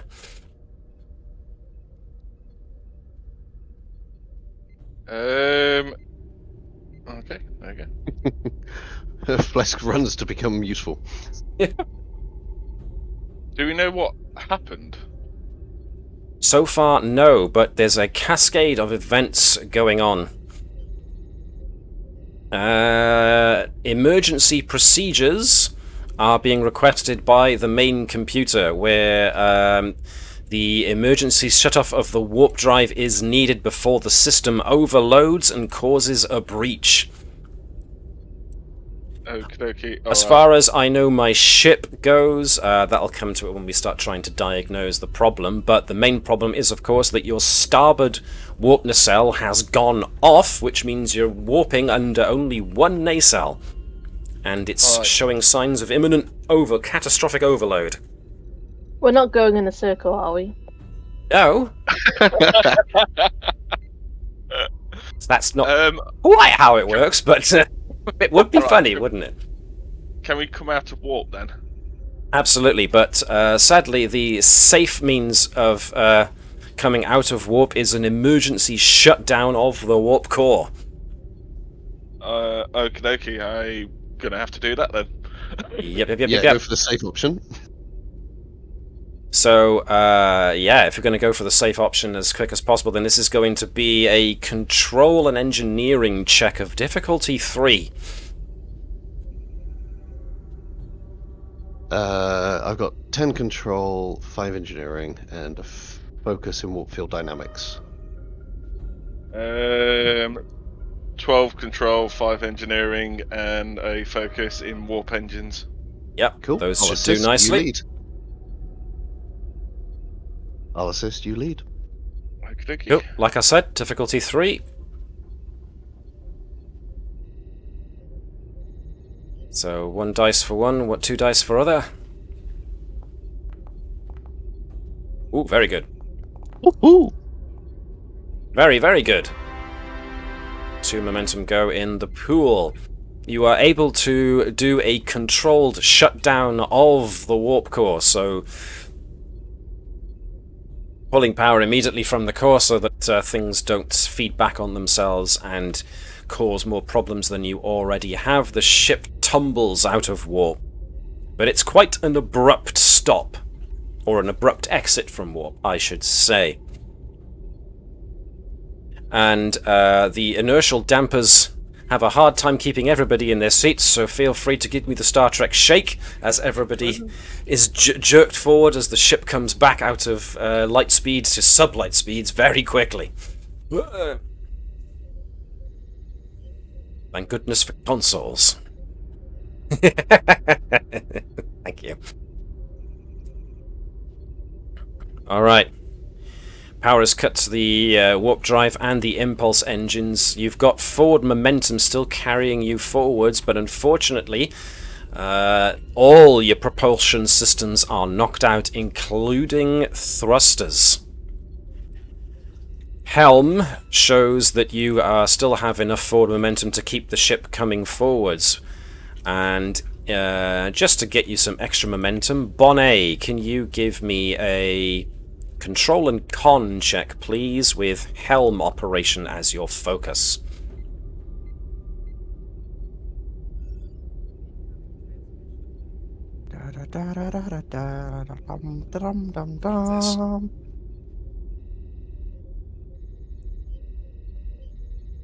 Ooh. That sounds about right from our rolls earlier. 1. Okay, that's fine. That's all you needed. From your current calculation of the ship's forward momentum and the fact that it's listing more than a little bit, with impulse and warp and thrusters out, the ship is on a direct course of crossing the border with the Klingon Empire. You estimate you have about 3 hours and 20 minutes before the ship crosses the border. Is there any way Bonnet could, like, turn the ship and kind of, like, drift away? Well, that's the issue you have, unfortunately, is that all your propulsion methods are currently offline. So, you have a number of problems on your hands here. I think Tavish and Phlesc should run off and get propulsion. Yeah. First of all, let's find out what the problem is. Yeah. So, I definitely want to use this talent. I know my ship. Of course. Okay. The first bonus D20 you purchase is free. Alright then. So this is going to be a reason and engineering check. And since you can purchase a dice for free, you can roll 3 dice. Anybody else want to help out? I was going to say, can we have a Phlesc as well? Yep. Cool. And what are we doing exactly? Trying to find out what's wrong. Diagnosing the ship's problem. I have Starship Design as a focus. Nice. Would power systems come under this? I'm gonna go with it being more warp engines than power systems. Okay. Alright, I'll use warp engines as a focus. Okay, luckily you've got parent figure though, don't you? Oh yeah. Oh no, that's That's if I get one. When attempting or assisting a task, 2 or more other characters involved.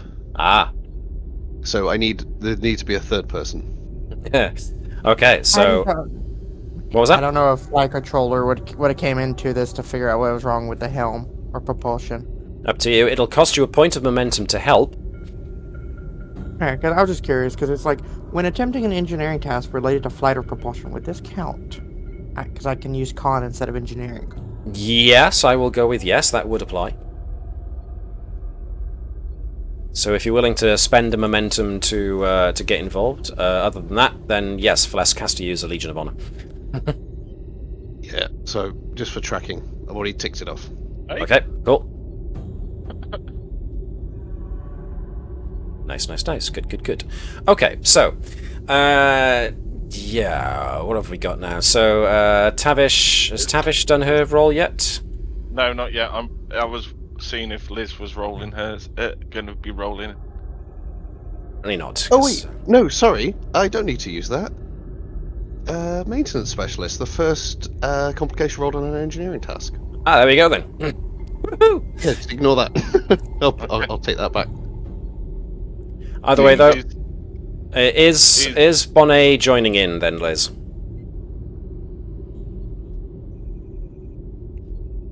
Liz, you there? Nope. Sorry. Yep.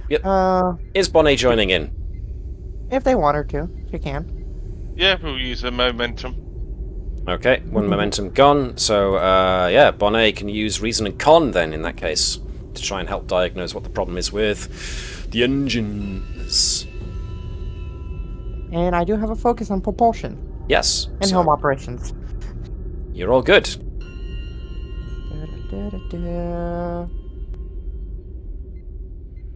Okay, it's reason. Let me change that real fast to reason.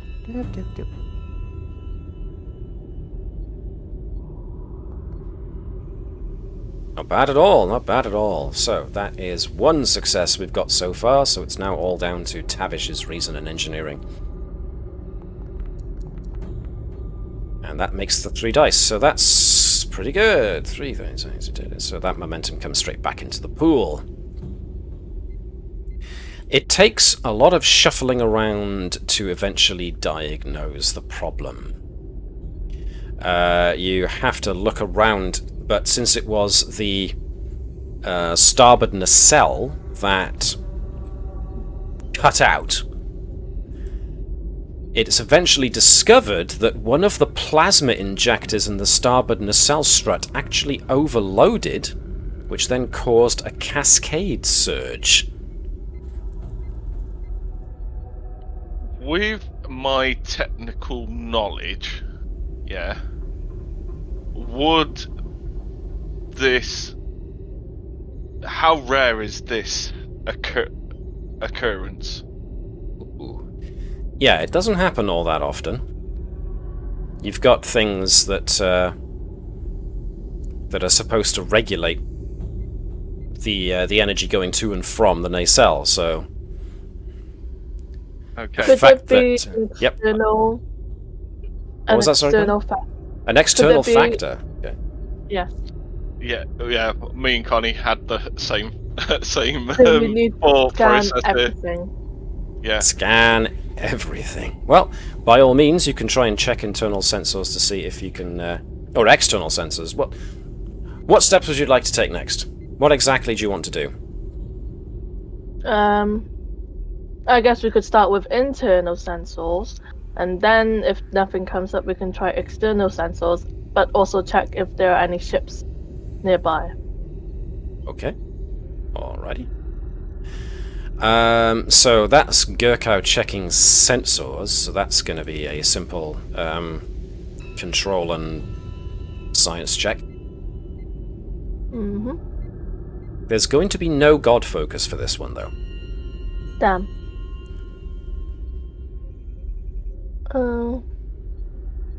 Okay. I'll just roll then. Hold on. Would you like somebody assisting you? Because I can be an advisor and assist the character, and you may re-roll a D20. Okay, yeah. I think it makes sense. Okay. The engineer wants to see what's wrong as well. So when you assist using command, there we go. Yeah. Yes. What is it? Reason and command? Yes, please. Okay.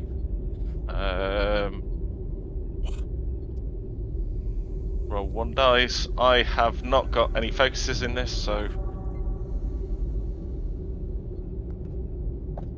You rolled a 19 anyway, so... Yeah. But at least you can re-roll. Boom! I mean... Boom shakalaka! I mean, you don't need to re-roll anything. Smoking. Alright, cool. Playing, using internal sensors to have a good old look at the, at where the problem is, or the affected system, you're rather surprised to discover that the internal sensors register that there is no problem.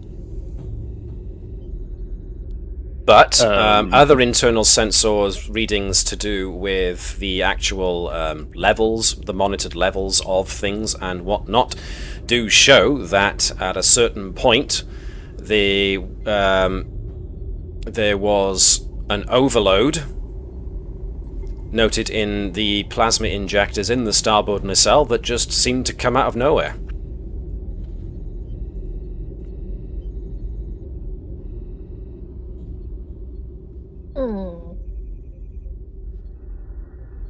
With that many extra successes, scanning externally to try and get a bead on what to look for any external factors that might have happened, like maybe bumping into some kind of subspace anomaly, or some kind of breach in space-time or some such like that, you find no evidence.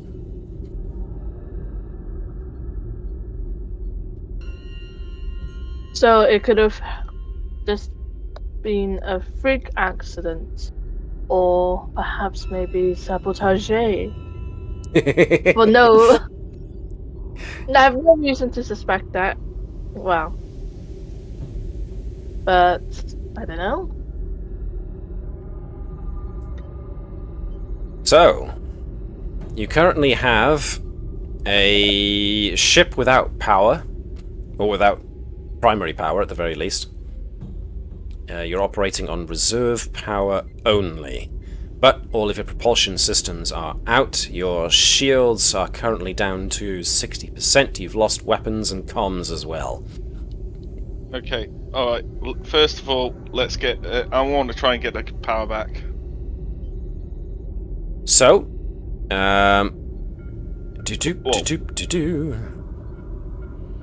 let's see what we need to do next. The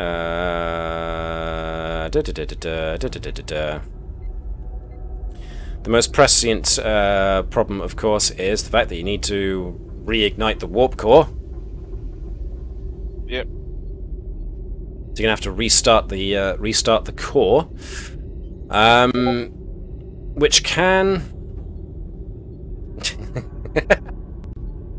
Okay, for those of you who don't see Discord, because I know most of you can't, except for those who are playing, it's only sabotage if it's from the sabotage region of France, otherwise it's sparkling vandalism.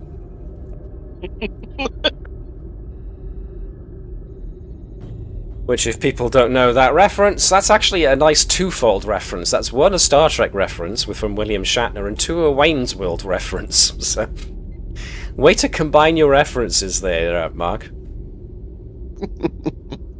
Nicely done. I'm not sure if it's apocryphal, but I believe there was an instance where William Shatner pronounces it sabotage. And he was corrected by somebody who said it's sabotage, to which he responded, "Please don't correct me. It sickens me." I heard that. I didn't realise it was the word sabotage. I think. I could be wrong. If anybody would like to correct me, feel free to hit me up in the chat or the comments. Nevertheless...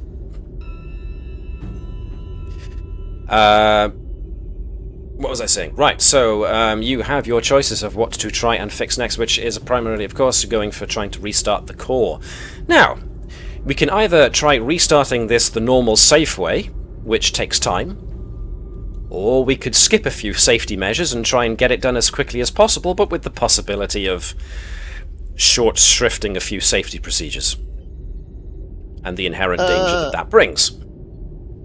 I'm okay going for the quick option if Tavish is. And we both... Oh, hold on, what was that? This is a bit more urgent. What? I don't want to take... to avoid a diplomatic incident and potentially giving the Klingons all kinds of excuses to go crazy, let's fix this quick. What, the... Core. Oh... Yeah. Yep. Oh, I can stack things to get this going. So, are you wanting me to do stuff I shouldn't be doing? I mean, I'm not saying yes? no. I'm just saying we're going to streamline. We're going to cut corners. No, streamline. No. Streamline. The way cutting corners is if you get caught. I don't know if Tavish likes cutting corners, though. This surprises me, considering that you've made phasers into explodable bombs. as opposed to why a is non-explodable? Phlesc being the unreasonable one and Tavish being the cautious one? This is an interesting turnaround of fate, is it not? And it requires Bonnet being the chaotic person she is. This is her ship. I mean, it's the captain's ship. Nice recovery. Go on, we can well do done. it. Thank you. We can do it. Yeah, I think. Okay, all right. Liz? Because remember, we had 3 hours before we technically crossed the border, and do you really want to be in the Klingon space with no propulsion? All right. How long? I'm a miracle worker on the con, but I'm not that good. How long is it going to take, Matt, for us to get the warp engine up and running normally? Ooh, and is it a extended task? It can be an extended task if you want to do it that way. Okay. How long would it take us to do it normally? Following all safety procedures of engaging the full safety measures, it would probably take you about an hour. And we still need to get other systems online. Yes. As well, including. Okay. How long is it going to take if we, in air quotes, yeah, streamline it? You can, which is essentially what this extended task is going to be. Yes. How long would that take? Well, this is it. It's going to be a case of you roll to see how much work you can get done in a short space of time. I am going to make this difficulty 3 since you are trying to cut corners, and I'm going to also increase the complication range by an extra 1 because yeah. Okay. So, Okay. All right. If we're doing this, yeah, Tavish is going to tell the captain exactly what she's doing. There is no way she is not telling the captain that she is going to be cutting corners to get this warp core back online. Sure. All right. So I leave it at your discretion, Commander. Commanders. So, who's in on this? So the question is, because I've got a focus in power systems. Same here. If I don't know, I've also got miracle worker because it's an extended task. Cool. I've got in the nick of time as an extended task. I'm trying to work out who should lead because I can use my star cross to double my focus range. Oh wait, no, we've got plenty of momentum. Doesn't matter who leads. If we both use our star cross, and whoever isn't leading buys 1 momentum, we're both rolling 2 dice at double focus range. If that's what you want to do. But Bonnet does have electroplasma power systems as well. If you want some extra help. So we're both rolling 2. That takes 1 momentum. Can we get Bonnet in for free, or does she cost an No, extra she costs momentum. Okay. 1. I think I can get. What's an opportunity cost? An opportunity cost is in relation to what are you asking this question? I've got I've got my chief engineer talent, and it says reduce the opportunity cost of engineering teams by 1 to a minimum of 0. Okay, so when you attempt blah blah blah. Yeah. that means usually spending up to 2 momentum to create a trait for engineering team, which means you'd lower it down to 1 rather than 2. Yeah, which would lower the difficulty. So this, if I use that, it would lower the difficulty of this from 3 to 2. Yeah, from 3 down to 2. Yes. It also has further when you attempt a task to perform repairs to a starship, which we are doing. You're not repairing at the moment. You're restarting the warp core. in the not quite so safe fashion it should be. Okay, so are we using Chief Engineering and Miracle Worker for Tavish then, and what we're using for you? I'm going to be using the Star Cross to double my focus range, and in the nick of time. So if I succeed, I increase the impact by 1. And then... are we including Bonnet in this as well? Yes, let's because that means what is it? Two dice each for both Tavish and Phlesc. Tavish and Phlesc, and 1 for Bonnet. Yes. Bonnet, yeah. And as an added bonus, because it's extended task, we can use the bonus momentum to nudge it over for more impact. I will also use a Starfleet Medal of Honor. That's a good point, actually. So bonk.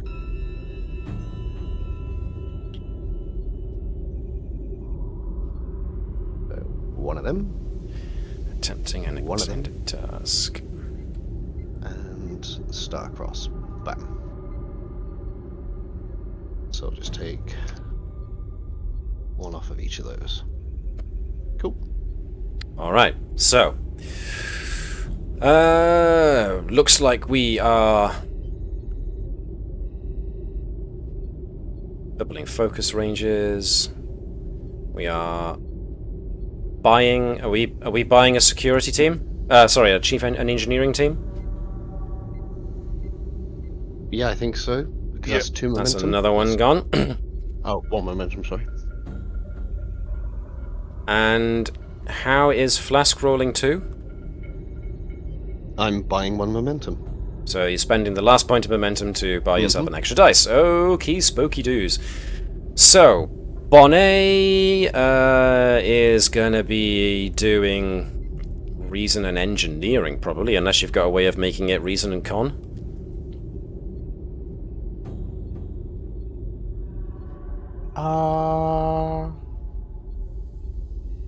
Because this is restarting the warp core, really, so... she ain't that bad in engineering. Okay, cool. So, reason and engineering for you. Actually, no, it's going to be control and engineering, because you're trying to restart it without... You know how to do it, you're just cutting the corners. So it's control and engineering for everybody. 1 dice and a focus for Bonnet. Nice, 1 success. 2 dice for Phlesc, 2 dice for Tavish. So taking focus and dedicated focus, 2 dice. Yep.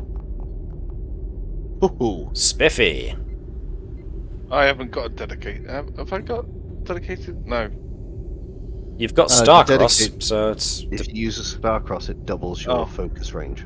Oh yeah, okay. So no problem, Chris. I don't need that. I don't need no stinking Starcross.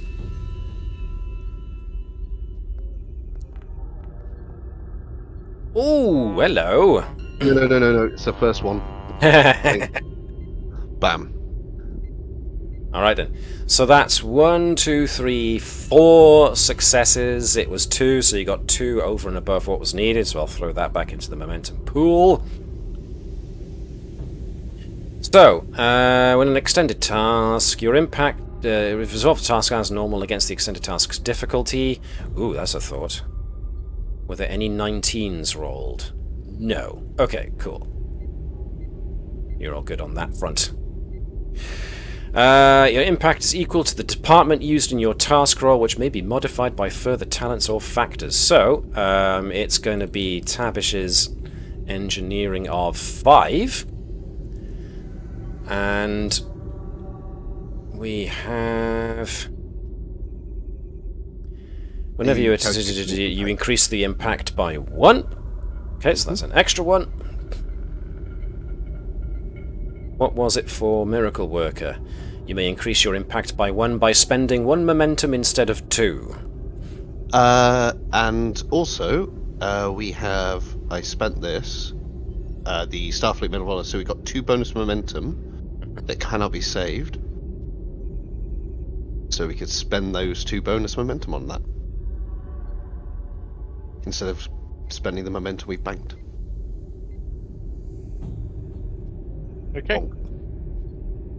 Which means we get another 2 impact on top. Spoik. Alrighty. Which, handily, more or less, gives us 50%. Which means we have our first breakthrough.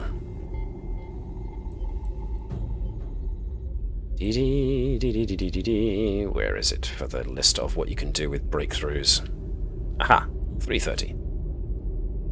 So, with breakthrough effects, you can reduce the task's difficulty by 1. You can... there's no resistance, so that's fine. You can gain an extra 2 points of impact on top of the impact you usually have. Or you can create a trait with it. So what would you like to do? If we reduce the difficulty and do the exact same thing again, there's a high probability we'll bank a bit of extra momentum and finish it. Alright. That's my What do thought. people think? I hear no I'm okay objection. with that. Oh, that's a good strategy. Alright then. Because Tavish can use all the same things again, can't you? The Yeah, and if you wanted to, I could use the Starcross. Yep. So I'm going to use another Starcross and another Medal of Honor. So I'm out of Medal of Honors. Right. The Starfleet Medal of Honors, so not the Legion of Honor. Very important difference. So, and a Starcross. So I've got 1 Starcross left, and using Nick in the nick of time. And I'll buy an extra dice. That's -1.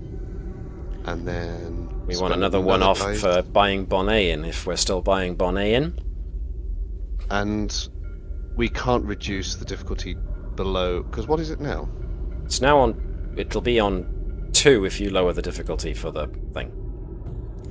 I don't think we've got enough momentum to use Chief Engineer. Never mind. I mean, it's the same difficulty as it was before then, without that spend. Yeah, yeah. Is it still a complication range of 2? Yes. You are cutting corners, so absolutely.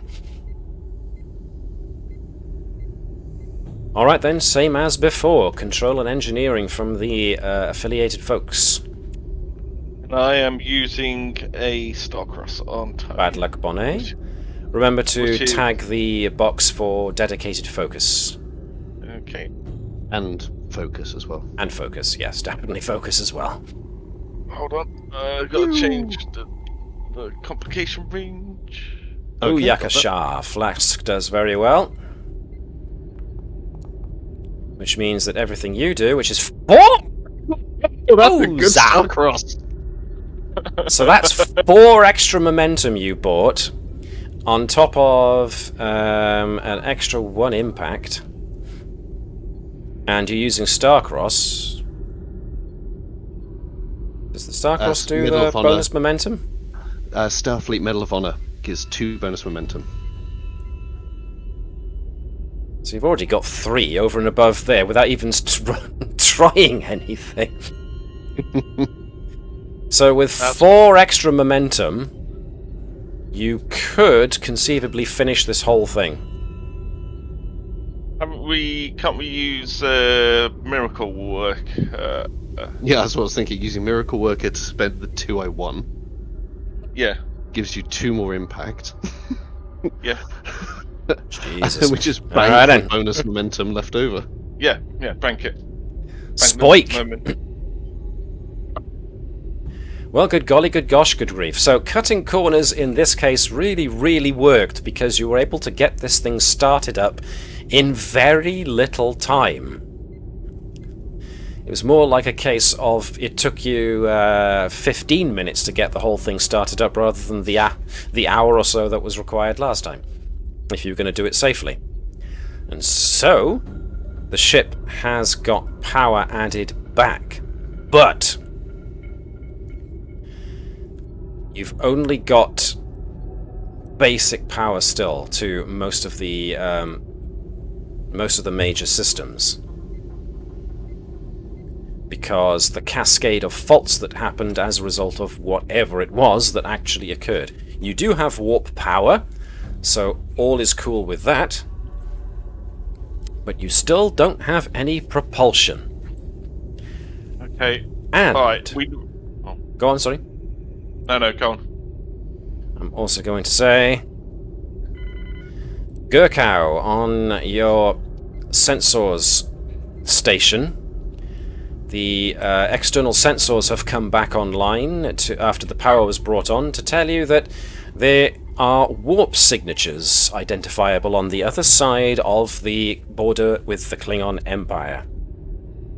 And they appear to be heading in your general direction, or at the very least where the combs will cross the border. The Klingons are coming! The Klingons are coming! Yeah, and we're at active war, so they are just going to take this opportunity. Okay. Let's get out of here. No, propulsion's still not online. No. Let's get okay. that fixed. So two things need to happen here. First of all, well, this is what I think.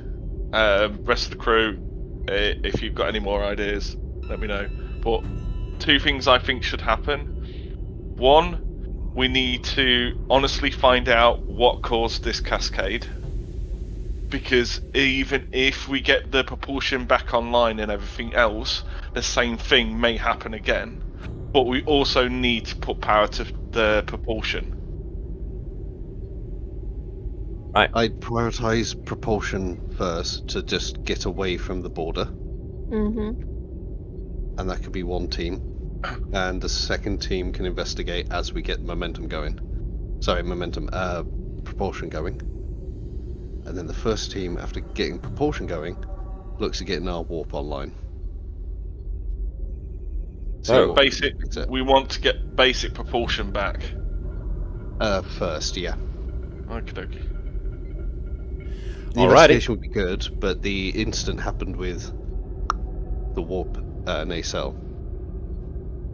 But I'd focus on propulsion first, and then investigate the nacelles as we try to fix it. Alright, who's doing what?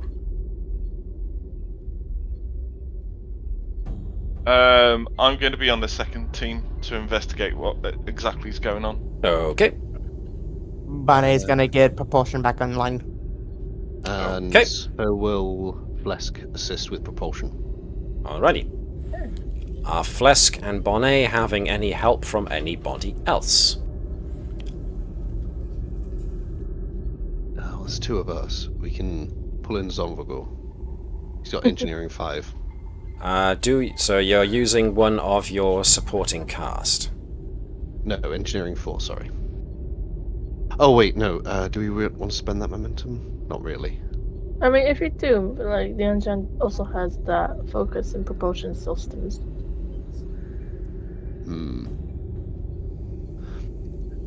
I got focus on propulsions, plus because of flight controller, I can use con instead of engineering for this. Which is a 4, which is the same as Zomvogor anyway. Yeah, I'd say, should we just do the two of us, and I can either assist or you can assist. And then just buy an extra dice, and then we've got 4 dice. Yeah, that should work. Cool. Hey ho! Not using the supporting cast, just yourselves. Okay. Groovy, so who is leading, who is supporting? Well, I've got attribute 10, and then 5 for engineering, so that's 15. And then for control, I have 11, and for con, I have 4. So it's the same. Never mind. Do you want to lead? I'll assist and buy a dice. Okay. And deflector shield technology, nope. Power systems, nope. I don't have a focus, so yeah, you're best to lead. I have helm operations and propulsions at least. Propulsion systems, yeah, would be the one you want to use. Here's my 2. Oh, I hate that 18. Okay, that's fine. Still one success. From what I was rolling earlier, that's much that's better. about right. You managed to bring online the thrusters, so Bonnet can start, or whoever's on helm can start making minute adjustments to the heading, but at the same time it's only thrusters. It's going to be slow going. There's still enough forward momentum to keep the ship drifting in the direction of the Empire.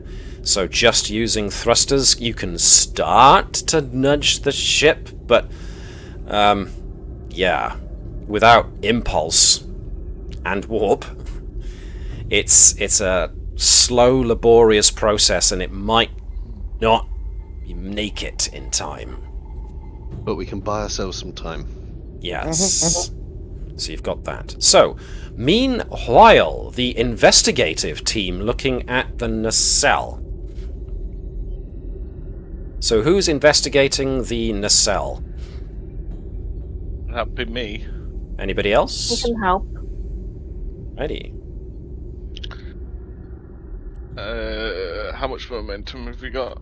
We have at present got 4, Ah. and I'm going to just move us to a different route. As we go to the nacelle plasma injector assembly. Some of the engineering crew are already here, just doing light maintenance when the two chiefs turn up. Okie dokie. Do we want to get somebody else in? Up to you.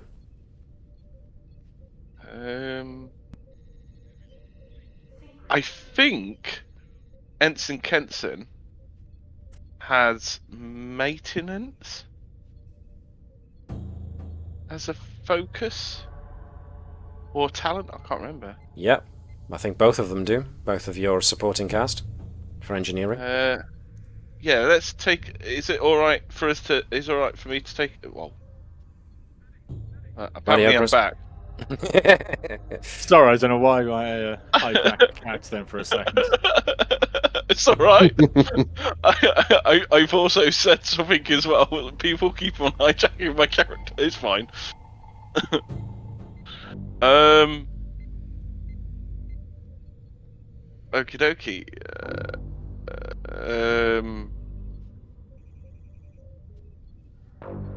So, down into the nacelle's plasma injector assembly, you're having a look for what could have happened. What you know is that there was a one of the plasma injectors in this nacelle strut overloaded.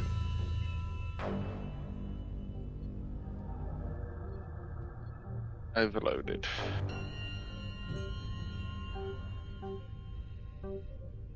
Because I've got talents. Because I've got the I know my ship.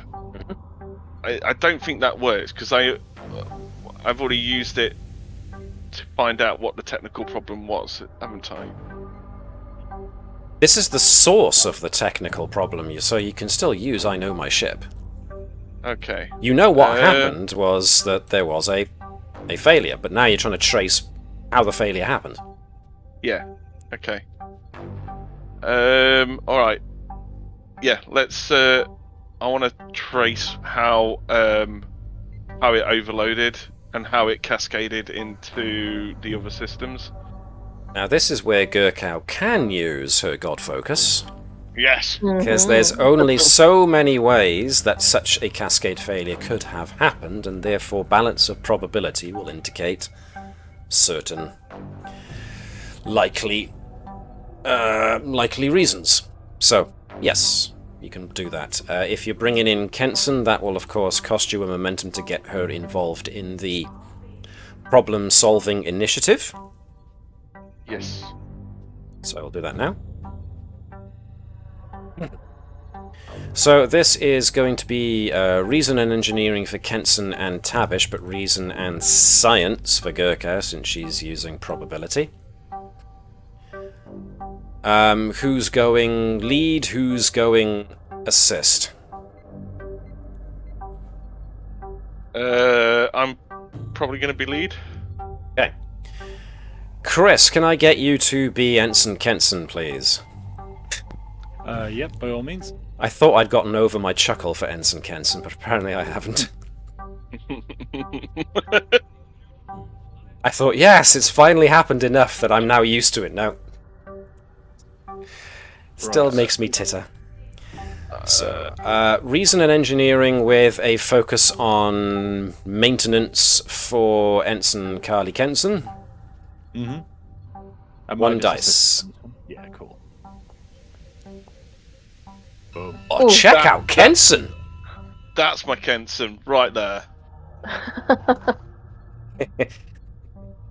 That's my crew! Yeah. Okay, so Gurkau is assisting, therefore Gurkau can make a reason and science check using probability. 1 dice also. I was going to use Starcross, but I don't think with Kenson doing that, Yeah. that would be unneeded. Cool. 1 success. Nice. So it's all down to Tavish now. I know my ship. Do you want me to put that into the... If you want, by all means. The first bonus d20 you purchase is free. 1, 2, 3, 4. Yep. You can roll 3 dice. Okie dokie. Reason in engineering? Yes, please. With focus in power systems? Yeah.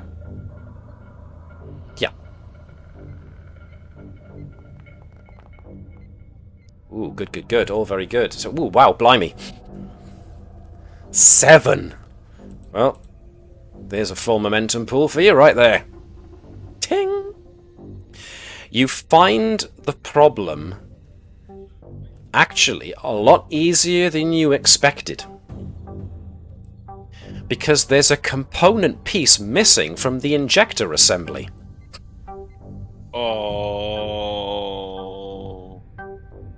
not a very happy Lily Tavish at the moment.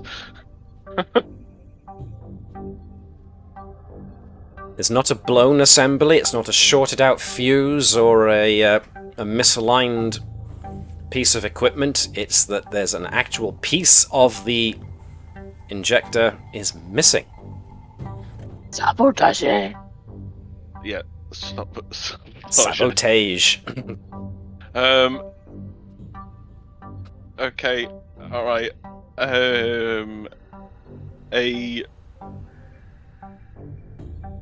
Alright, can we contact... Alright, walking away from any of the...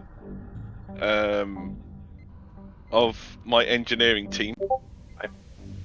Yeah, with Ensign Kenson and Gurkau.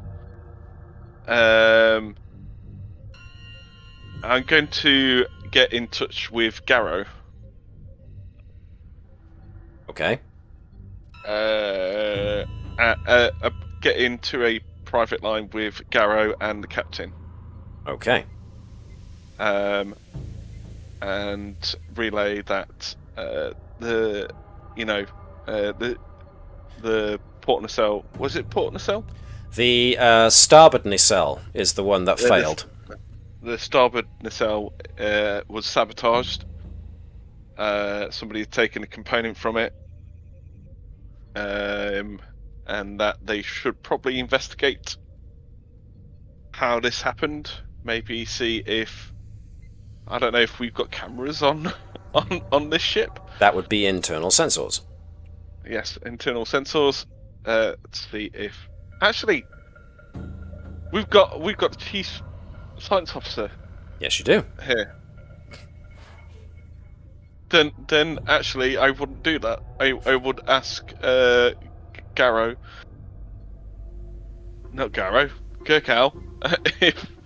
if she could see check the internal sensors. Alrighty. Who was around here? I don't know. Probably about 5 minutes. between when the incident happened and 5 minutes, maybe 10 minutes before. Get the counselor to see if she detects anything. Any guilt? Yeah, I can check sensors. Check sensors. Okay, so that sounds like we are using. No god focus for this one, I'm afraid. But this is something you're very used to doing, so I'm going to make this difficulty 0.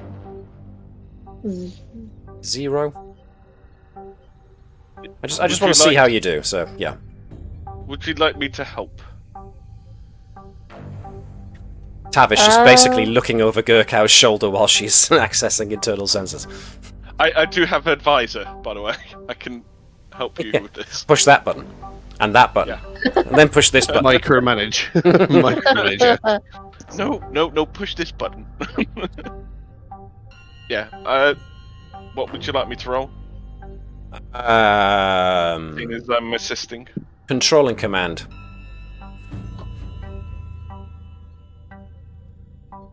On top of Gurkhow's control and science. Right, here's my control and command. Not bad. 1 success. Okay, cool. And a very good 2 successes. Alright. You access internal sensors for the nacelle plasma injector assembly, and you wind it back 5 minutes, maybe even 10 minutes, before the cascade failure happened. And you're there watching the feed. It shows the regular engineering maintenance crew coming in, having a look around, making sure everything's working. Then the timestamp for the cascade failure happens. Curiously enough, internal sensors are showing everything hunky-dory when the cascade failure goes off. And even 10 minutes after the cascade failure happens, the internal sensor feed is showing that everything's hunky-dory in the injector assembly. Okay. Did someone mess with the sensors? Yes. Replace the footage. Yes, it takes you a little bit, but then you realise that the internal sensors is on a loop. Same guy keeps coming in to check the assembly array and everything else. Surely we can ask any engineers if they've seen anyone about. Yeah, I'll use my authority. The answer you get is, besides yourselves, just me and that guy. Right, And start that guy. here. I have a hyperspanner. So, in Tavish's usual way of intimidating her engineering crew, she lines up all all 3 guys who are meant to be keeping watch over the plasma injector assembly, and gets the same story out of all 3 of them. They haven't seen anybody who shouldn't have been here, but not much goes on in the plasma injector assembly, and that's what the internal sensors are for. Can we trace back to see any hacking signatures or... Okay. This sounds interesting. Have you got anything in regards to computer expertise or anything like that? No, you don't. Okay. I do, though. Eilil does. Surely. Yes. I do as well. I've got the Cochrane Medal of Excellence, which is in computers. Yes, you do. Well, sounds like we know who's leading this effort, then.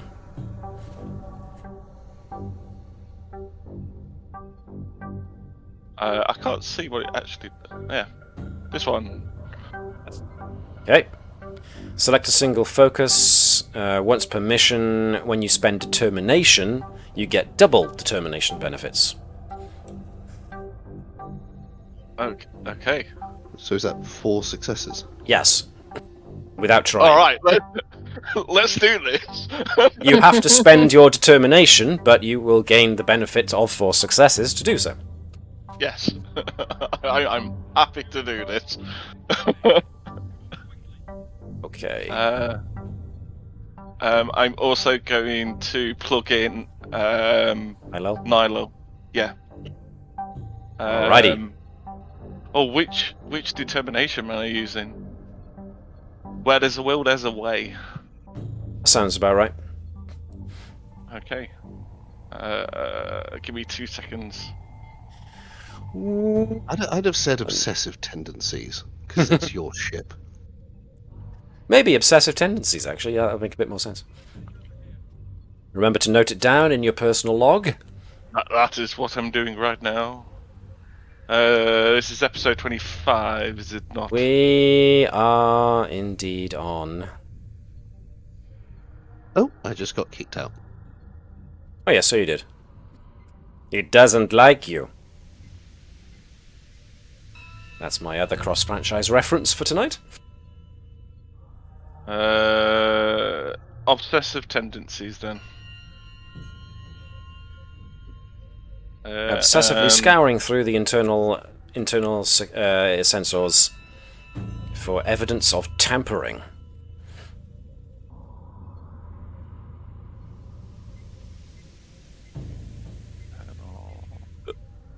Excuse me.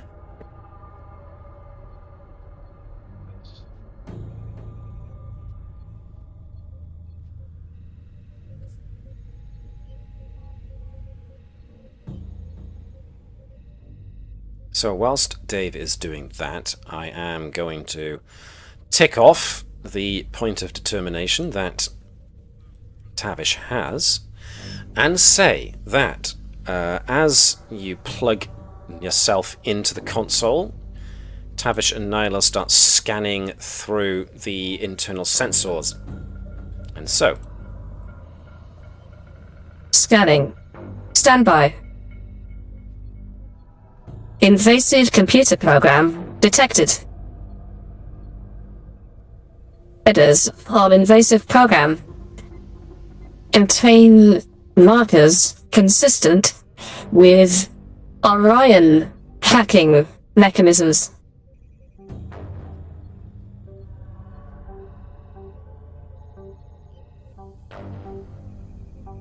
Meanwhile, back on the bridge, with Gurkow currently out of her station and trying to help Tavish understand what's actually happened to the nacelle.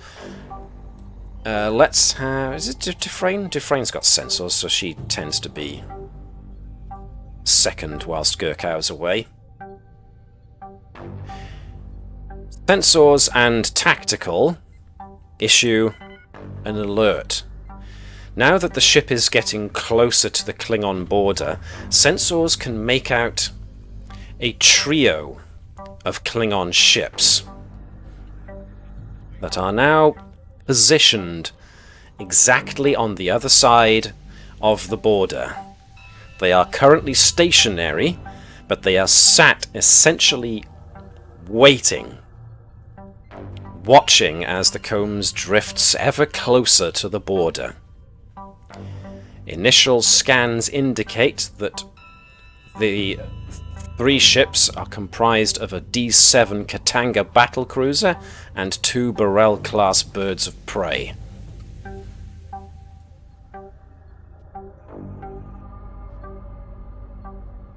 Now, back on the bridge, since Garrow is still on the bridge and you alerted the captain to what's going on, you are still without weapons, communications, and primary propulsion. You have just been... the bridge crew, at the very least, have just been notified that there is a piece missing from the injector assembly. What do folks want to do now? And that there's an invasive computer... Well, no, Nihilil has only just discovered an invasive computer program.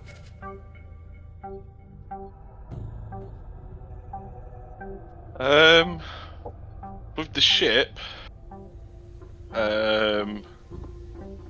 probably getting communications up. Yeah, you can try. Who would like to attempt it? I was going to say, I don't know. Rest of the crew, what do you think? What do you think we should be doing? Any thoughts? We could probably split up into another two groups. One trying to get weapons and another one trying to get propulsion back up. Is there nothing else you want to try in regards to propulsion? Even though you've got thrusters, you're not going to be able to turn the ship enough to get stop its drift. You can slow it down a little bit, but you're talking about using essentially blasts of air to slow down several tons worth of geranium.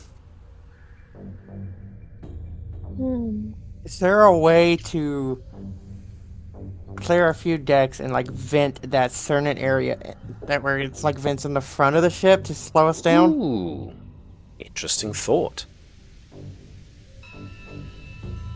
That's a possibility. What do folks think?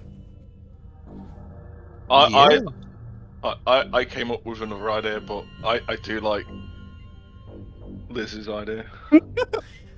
Emergency evacuation of a deck, and therefore venting all its atmosphere into space to try and provide counter propulsion. That's interesting. I like that. Okay, let's see. What decks have we got? Well, deck... Thank you, Connie. Farting away. In a sense, yes. So let's see. Well, we don't want Deck 1 to be vented, that's for sure. Deck 2 is the officers' mess, the senior officers and VIP quarters, the Exo's office, some labs and storage, upper sensor platform systems, and escape pod access. Deck 3 is captain's quarters, officers' quarters, VIP quarters, equipment storage, torpedo loading maintenance, testing isolation chamber, and turbolift maintenance. Deck 4, crew quarters, transporter rooms, photon torpedo launchers, phaser maintenance, forward sensor pallet, and let's not forget mess hall.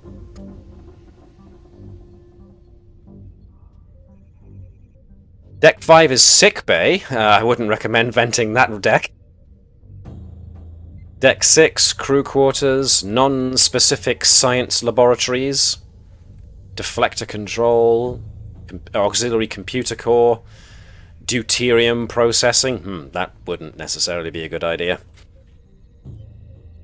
Deck 7, computer core, cargo bays, laboratories, escape pod, thruster access, deuterium tankage, warp core injector access. Maybe not that one. Astrometrics is on Deck 8. Gurkhow's office is on Deck 8. Deuterium processing. Maybe not. Yeah, there's a lot on Deck 8. Deck 9. Cargo doors.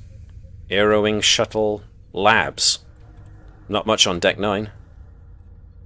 Deck 10 is the main shuttle bay, which means it's got the biggest door.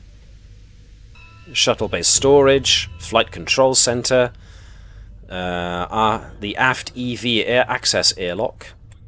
That's pointing the wrong direction. You don't want to vent that one. Main computer core is on Deck 10. Forward photon torpedo launchers are on Deck 10. The reserve warp engine core is on Deck 10, and main navigational deflector on Deck 10. It's looking more like Deck 9. Might be better. There's not as much on Deck 9. Cargo, aerowing shuttle dock, and laboratories. You at least put the doctor and her disease control team on Deck 4, so it looks like one of your best decks might be Deck 9. So what's everyone thinking? You up for venting Deck 9 as suggested by the Liz? You know, Deck 9, maybe Deck 5, just to make sure we get that good kickback. And was we're doing the venting, we don't all need to be supporting it. Some of us could be working on getting full impulse propulsion back online. Or weapons, just in case the Klingons decide to cross. Good point, good point, good point. I'd like to be able to maneuver in space combat as well as shoot. Alright. Connie, what do you think? Weapons or maneuverability? Considering that they're not exactly... I don't know if they're just teasing us by not crossing the border themselves. They're just on their way, aren't they? No. I thought they were waiting for us to drift towards them. Yes. I think once they see that we can move away, they'll probably will come after us. They're expecting us to drift across.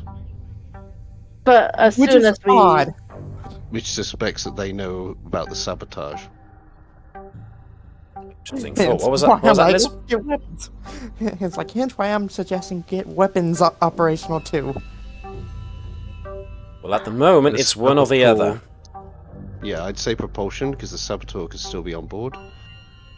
And... yeah. I'd rather be able to move than shoot. Chris, what's your thoughts? Propulsion or weapons as a priority? I'll go propulsion. Do no harm, that sort of thing. Yeah, fair enough. Okay, it seems that we've got a majority going for let's be able to move over let's being able to shoot. Okay. Now, bearing in mind that at the moment, even though you can move about the ship fairly quickly... yeah, you should be alright, actually, now I think about it. Yeah, who is going to try and get propulsion back online then? This, of course, requires... anyone who's going to try and get propulsion back online is going to be looking to deal with the fact that the warp nacelle's plasma injector is missing a piece. So until you get that online, you have got no warp whatsoever.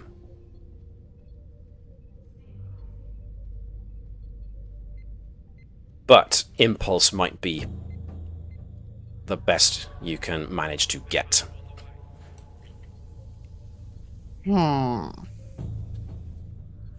Certainly a darn sight better than going on jets of air.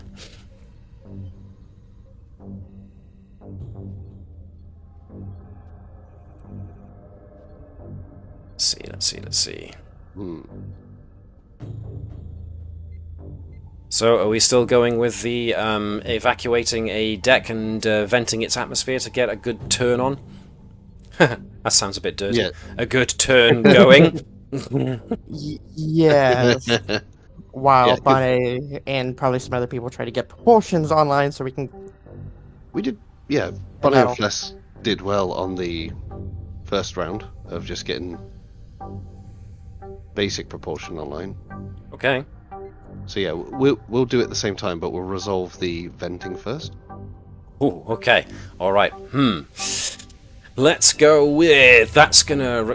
venting the correct deck is probably going to be a control and security kind of job, because you're trying to vent atmosphere carefully, making sure that everybody's evacuated from the appropriate deck. So that's a lot of coordination going on there with making sure there's no crew on the deck, which will take a bit of time to clear all those people from the associated deck and get the deck sealed off properly. So I'm going to add a complication range of an extra 1 to this, because it has the possibility of going very, very wrong. But control and security, for whoever wants to try and manage the controlled expulsion of atmosphere.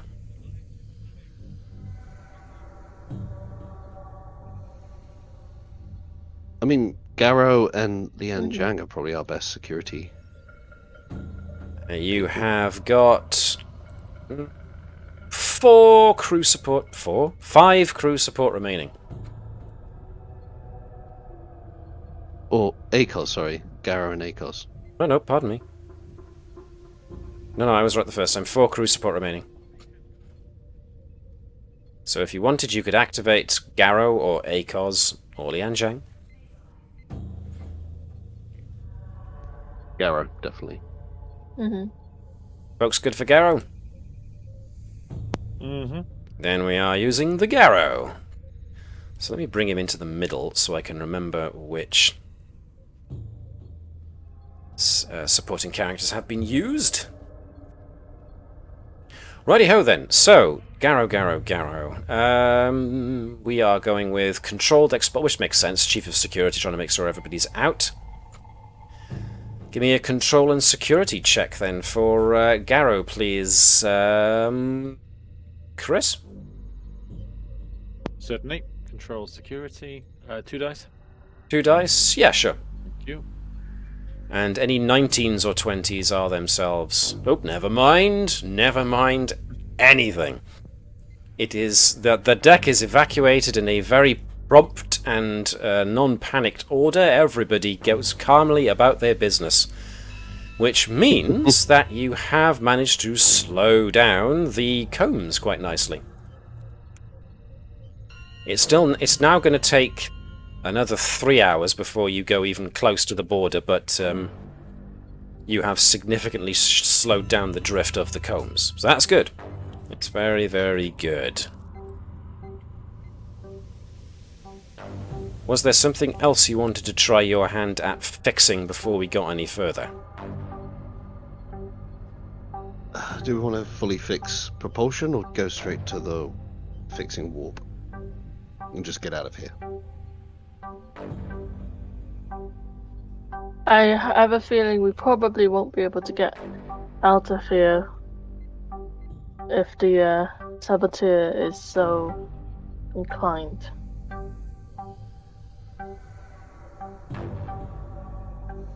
But we've not been able to detect who that is.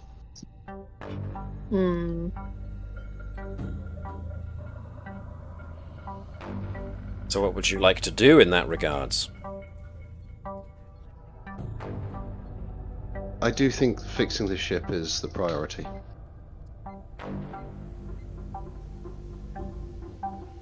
Alright. What do other people think? Ship or saboteur? I believe the saboteur. Because even if we fix the ship, the saboteur could do something else. And then we are broadly screwed. Yeah, that's true. We've got 3 hours now. Unless you want to split me and Bonnet off, so Phlesc and Bonnet, just to try and nudge us so we don't go anywhere near the border. Whilst you guys hunt down the saboteur. Sounds like a plan. So we separate those 2 groups. Alright, so... Get propulsion, find saboteur, then fix warp. How do you propose to stop the ship from crossing the border? Bonnet and Phlesc. We've got 1 warp nacelle, and we just want impulse power. We should have enough there to reroute some power to just change our, if not stop completely, change our the angle of which we're travelling at, so we're not getting any closer to the border. So we eliminate that timed threat.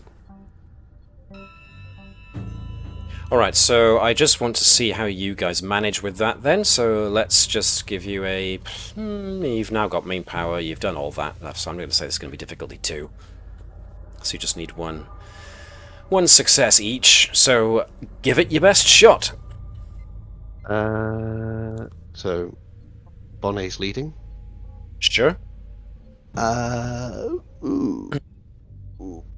Power systems is a stretch, so yeah, no, I'll just roll 1 dice without focus. So this is going to be control and engineering, or control and con, because you're trying to bring systems back online, rather than try and reason any clever solutions out. Excuse me. Oh, actually, no, we've got a full momentum pool. If everyone's okay, I'll roll 2 as well. Is everyone okay if I use momentum as well to get a third dice? We roll. Oh, in which all case, five. no, you take that one, and I'll just roll 1. Okay. I figured. Yeah. Take a point of momentum then, as you did. Excellent. And I'll just roll 1. Roll them bones. That was a good roll. And those were good rolls as well. So that definitely comes back. All right. By shunting some power around and re-engaging the systems, the impulse drive is back up and running. Means you can now operate on sublight speeds, which means you can now start to pull the ship away from the border. Hooray! Thank goodness. And so, we get to the other team, the investigation team. How are you guys, and who is going to be looking into finding this saboteur? I'll help. Sure. I think. One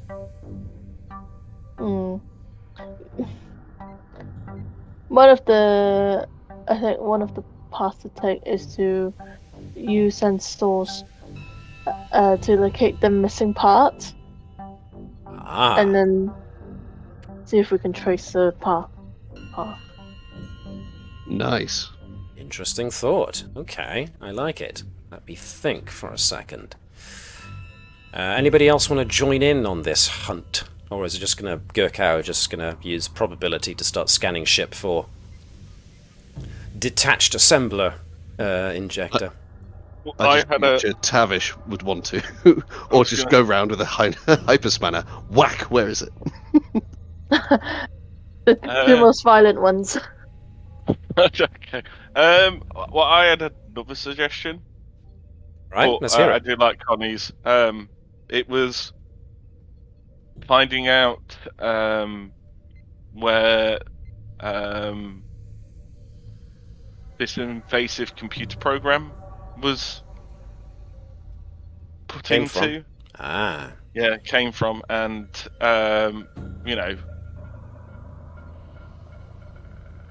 Alrighty. Okay. Destroying it, and then also getting, internal sensors back up. Well, searching for internal sensors are working. It's just that somebody put the feed from the starboard nacelle on a loop. Okay. But shall we do a two-pronged assault then? One to find the part, and one to gather evidence. It's more, it's, somebody may have the part who doesn't know they've got it, but if we get, video evidence of that person taking it, then, we've got them dead to rights. Cool. Alright then. From Gurkau then, can I get a control and science check for you using internal sensors to look for a specific part? Using your probability matrices in order to narrow down the search parameters to be items of a certain mineral composition and size, filtering out all other datum. Okay. Are people okay if I take another dice? By taking a point of momentum? Go for it. Okay. Sounds like you've got permission. Nice. I'll put that down. Nice. Control and science, here we go. Cool. Look at you. Jeez, Louise. You are on fire today. I know. Alright then. It seems that there is internal sensors are indeed registering a part that matches the specifications you input. It appears to be on Deck 4 in one of the primary science labs, currently nestled in a container. Now we go to Tavish, who is looking to trace where the invasive program came from. So, this is also going to be a control, and it's as much engineering as it is science for you, because it's to do with your computer's focus. Can I take a momentum for another dice, please? Go for it. It's a perpetually full pool at the moment, so go for it. Yeah, it keeps getting drawn and then refilled, so by all means, go for it.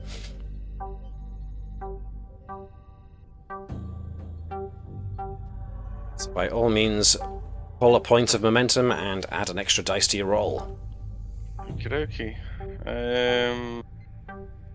So this is it control or is it? Yes, reason? please. Yes, you are analysing code in order to try and come at. So you're trying to obtain the code. Would focus be Computers, yes. Absolutely doodly. Okay, I can't use my Cochrane Medal of Honor, Medal of Engineering.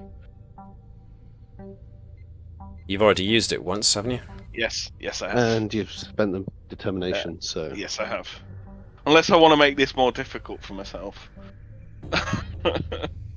But you wouldn't be able to spend it straight away. You'd just make it more difficult.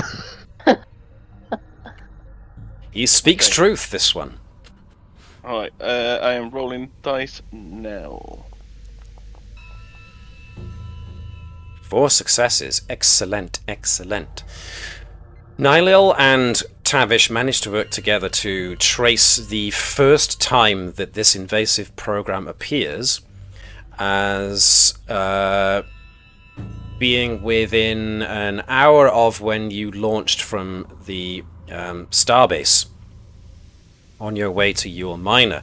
You can even trace which console it came from, and strangely enough, Gurkau's reading of where the missing part is very close to the console that this invasive computer program was loaded into, on Deck 4 in the primary science labs. Okay, alright. Time to go and bust some heads. And so... Do you want, Garrow to come with you? Okay. Okay. You've got me, Let's Tavish, grab Lefty, Garrow. and Righty. Where's Garrow? There's Garrow.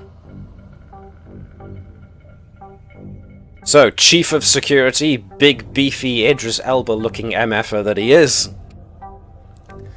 And Lefty, Righty, and Tavish with the hyperspanner all assemble outside of the primary science lab. And it's when you're outside of it that you realise that the very science lab that you're about to investigate is the one where Dr. Ram and her disease control team are stationed. Alright, I've got this, people.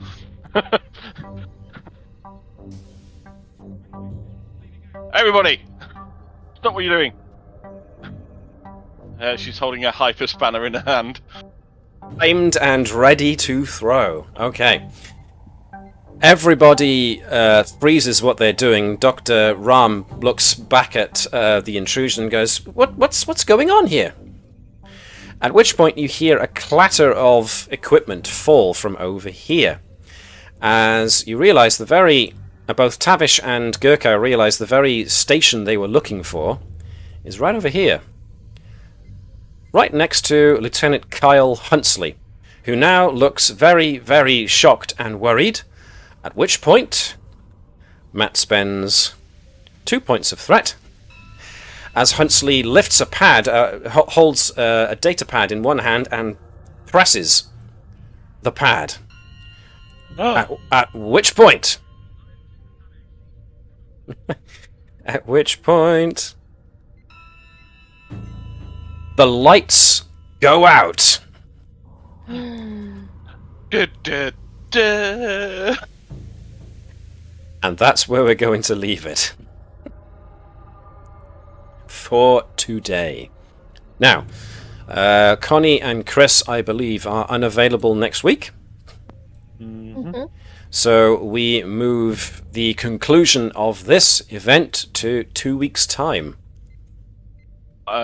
Just to let you know, 23rd and the 30th you are unavailable for. Yes. So as long as we can conclude this episode on the 16th, we might have a slightly long break, but as long as Dave doesn't mind missing one. Nope. The start of another event. Or episode, I should say. On the 30th, as long as nobody else is... nobody else? I developed the lisp. As long as nobody else is going to be missing in action on Sunday the 30th. I should be here. Okay. I should be here unless something comes up. Yeah. Okay, so we'll play it by ear, but as long as Dave is alright for everybody else to continue. I am. I'm sorry, I'm just celebrating my 40th. That's fine. So you said. That whole week. So, just to reiterate, we won't be back next week because Connie and Chris are going to be away, so we've lost part of the crew, a vast chunk of the crew, so we will be continuing this on in 2 weeks' time, and hopefully we will see this episode to its resolution. And so, in order to do so, tune back in, folks, in 2 weeks' time, where we will find out what happened and what happens next. Until then, we thank you all very much for attending. Those who did watch the stream, if you're watching this on YouTube afterwards and you enjoyed it, consider giving us a like, because it helps not only us but all people who stream any or who do videos to do with Star Trek and or actual play of role-playing games in order to appease our Lord and Master, the algorithm. In the meantime, we ask you to do like the Vulcans do, which is to live long and prosper, as well as very cautious. Be very, very cautious about how honest you are about your friends, especially if those friends are somewhat volatile and have a habit of throwing spanners at people's heads. Also, to engage in infinite diversity and infinite combinations. The world is still a really weird and wacky place, so we need things like Star Trek to give us hope for the future. And like me, well, I like to think I'm a very positive guy, so I think, as weird and terrible as things might be, we're going to come out of this alright, I reckon. Bye, viewers. Thank you very much for watching, folks. We will see you in 2 weeks' time. Until then, hailing frequencies are now closed.